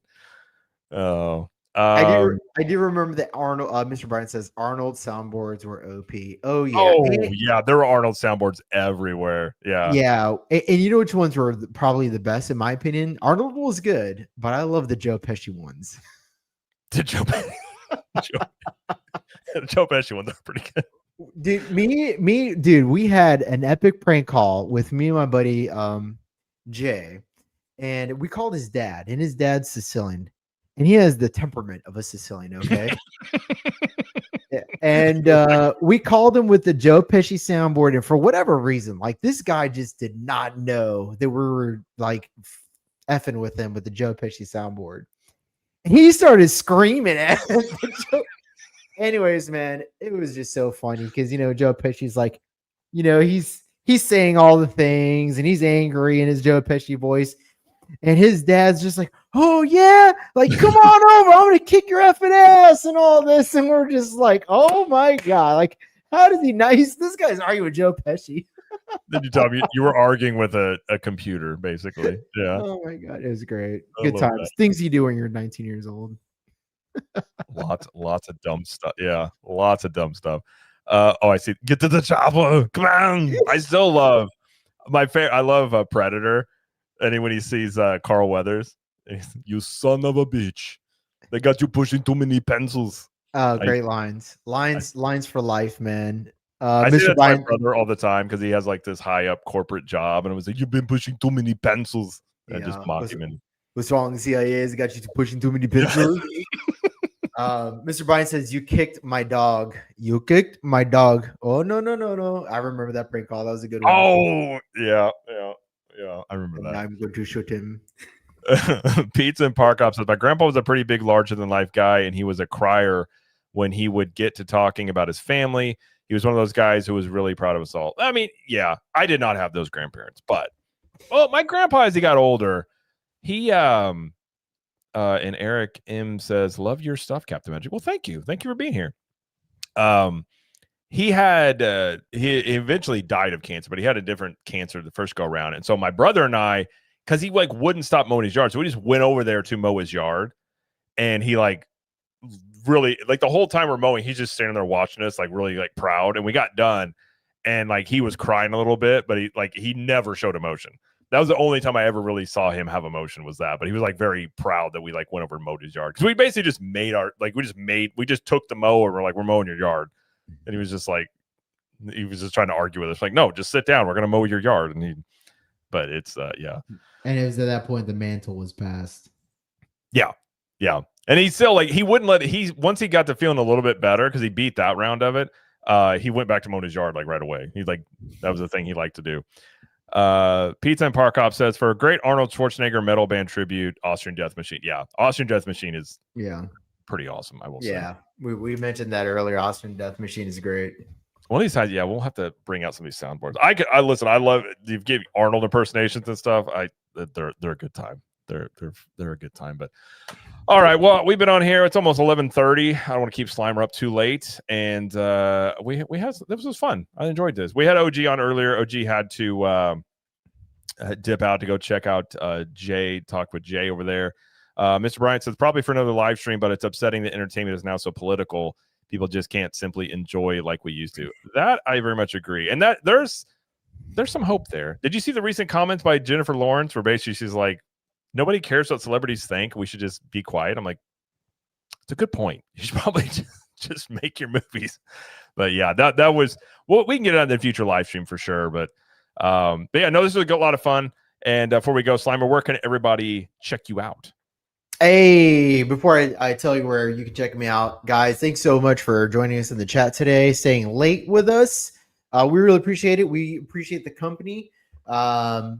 Let us know in the comments if you have any other thoughts about what it is that we discussed today, whether it was Back to the Future coming to the parks, whether it was the pin trading, whatever we discussed today, put it in the comments so that way we can read your thoughts a little bit later.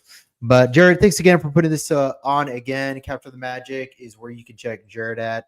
Where you can catch me at is on X at Slime Square 84. You can check me on Instagram at Slime Square. Awesome stuff. And yes, thank you everybody for being here. And again, happy birthday, Kika and Luca. Hope you have a good rest of your birthday.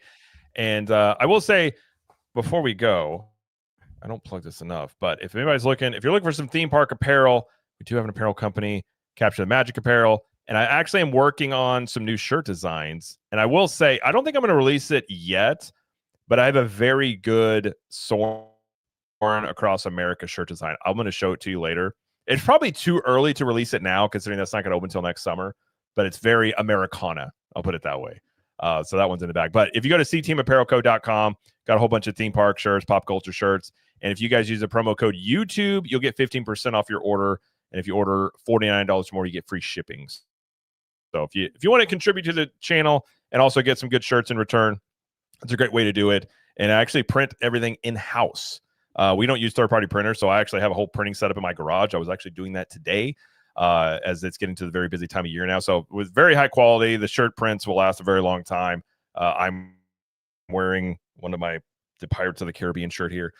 So they're good shirts. They're very comfortable. And yeah, you can do that if you'd like. CTMAPPARELCO.com. Use the promo code YouTube, and you'll get 20% off your order there. So if you want to go check that out. Thank you also to Greg. I'm going to get this right. Greg Ungaro and Vinton Solar for becoming members. Definitely appreciate that. And thank you everybody for hanging out and participating. And Brian says we can't go. I gotta go to bed, but we are going to start doing these Wednesdays every 2 weeks. I'll have OG and Slimer on here at 8:30 Eastern time on Wednesdays. Might do it more than once, more than 2 times a week, but at least, every 2 weeks we'll be on here doing this. I'm trying to make Wednesdays my live streaming day. So I'm going to try and keep to Wednesdays, 8:30 Eastern time, do live streams here and try and make it more schedule and not so random. So people know about that. So that's what we're going to do here. But again, thank you everybody for hanging out, for participating, for commenting. Definitely appreciate it. And we will catch you guys on the next one. And hope you guys have a great evening, and we'll talk to you later. Buckle up, time travelers. Blast through the past, rocket to the future, and hang on tight as you chase the clock in the ultimate adventure. It's fast, it's furious, and it's only at Universal Studios Orlando. Back to the Future. Something's What's wrong with those kids? They're watching us. In the happiest place on earth, nobody's smiling. Why won't they leave? This fall, The kids run the park. not anymore. This ride was open last week. Why are they tearing everything down? It doesn't make sense. They think closing the rides will stop it. They're wrong. Stop the video! Did you see that? Good evening. A new mouse-shaped popcorn bucket sent a local theme park into turmoil tonight when fervent collectors turned the release into a near riot. Security was called in as tempers boiled. Hopefully everyone is ready for a great live stream that's almost as great as my paintings. We'll just make a few more happy little clouds together. Hello, neighbor. Welcome to the live stream. I'm so glad you're here with us tonight. You know, it makes me happy to think that each one of you is my neighbor wherever you may be. Let's have a wonderful show together.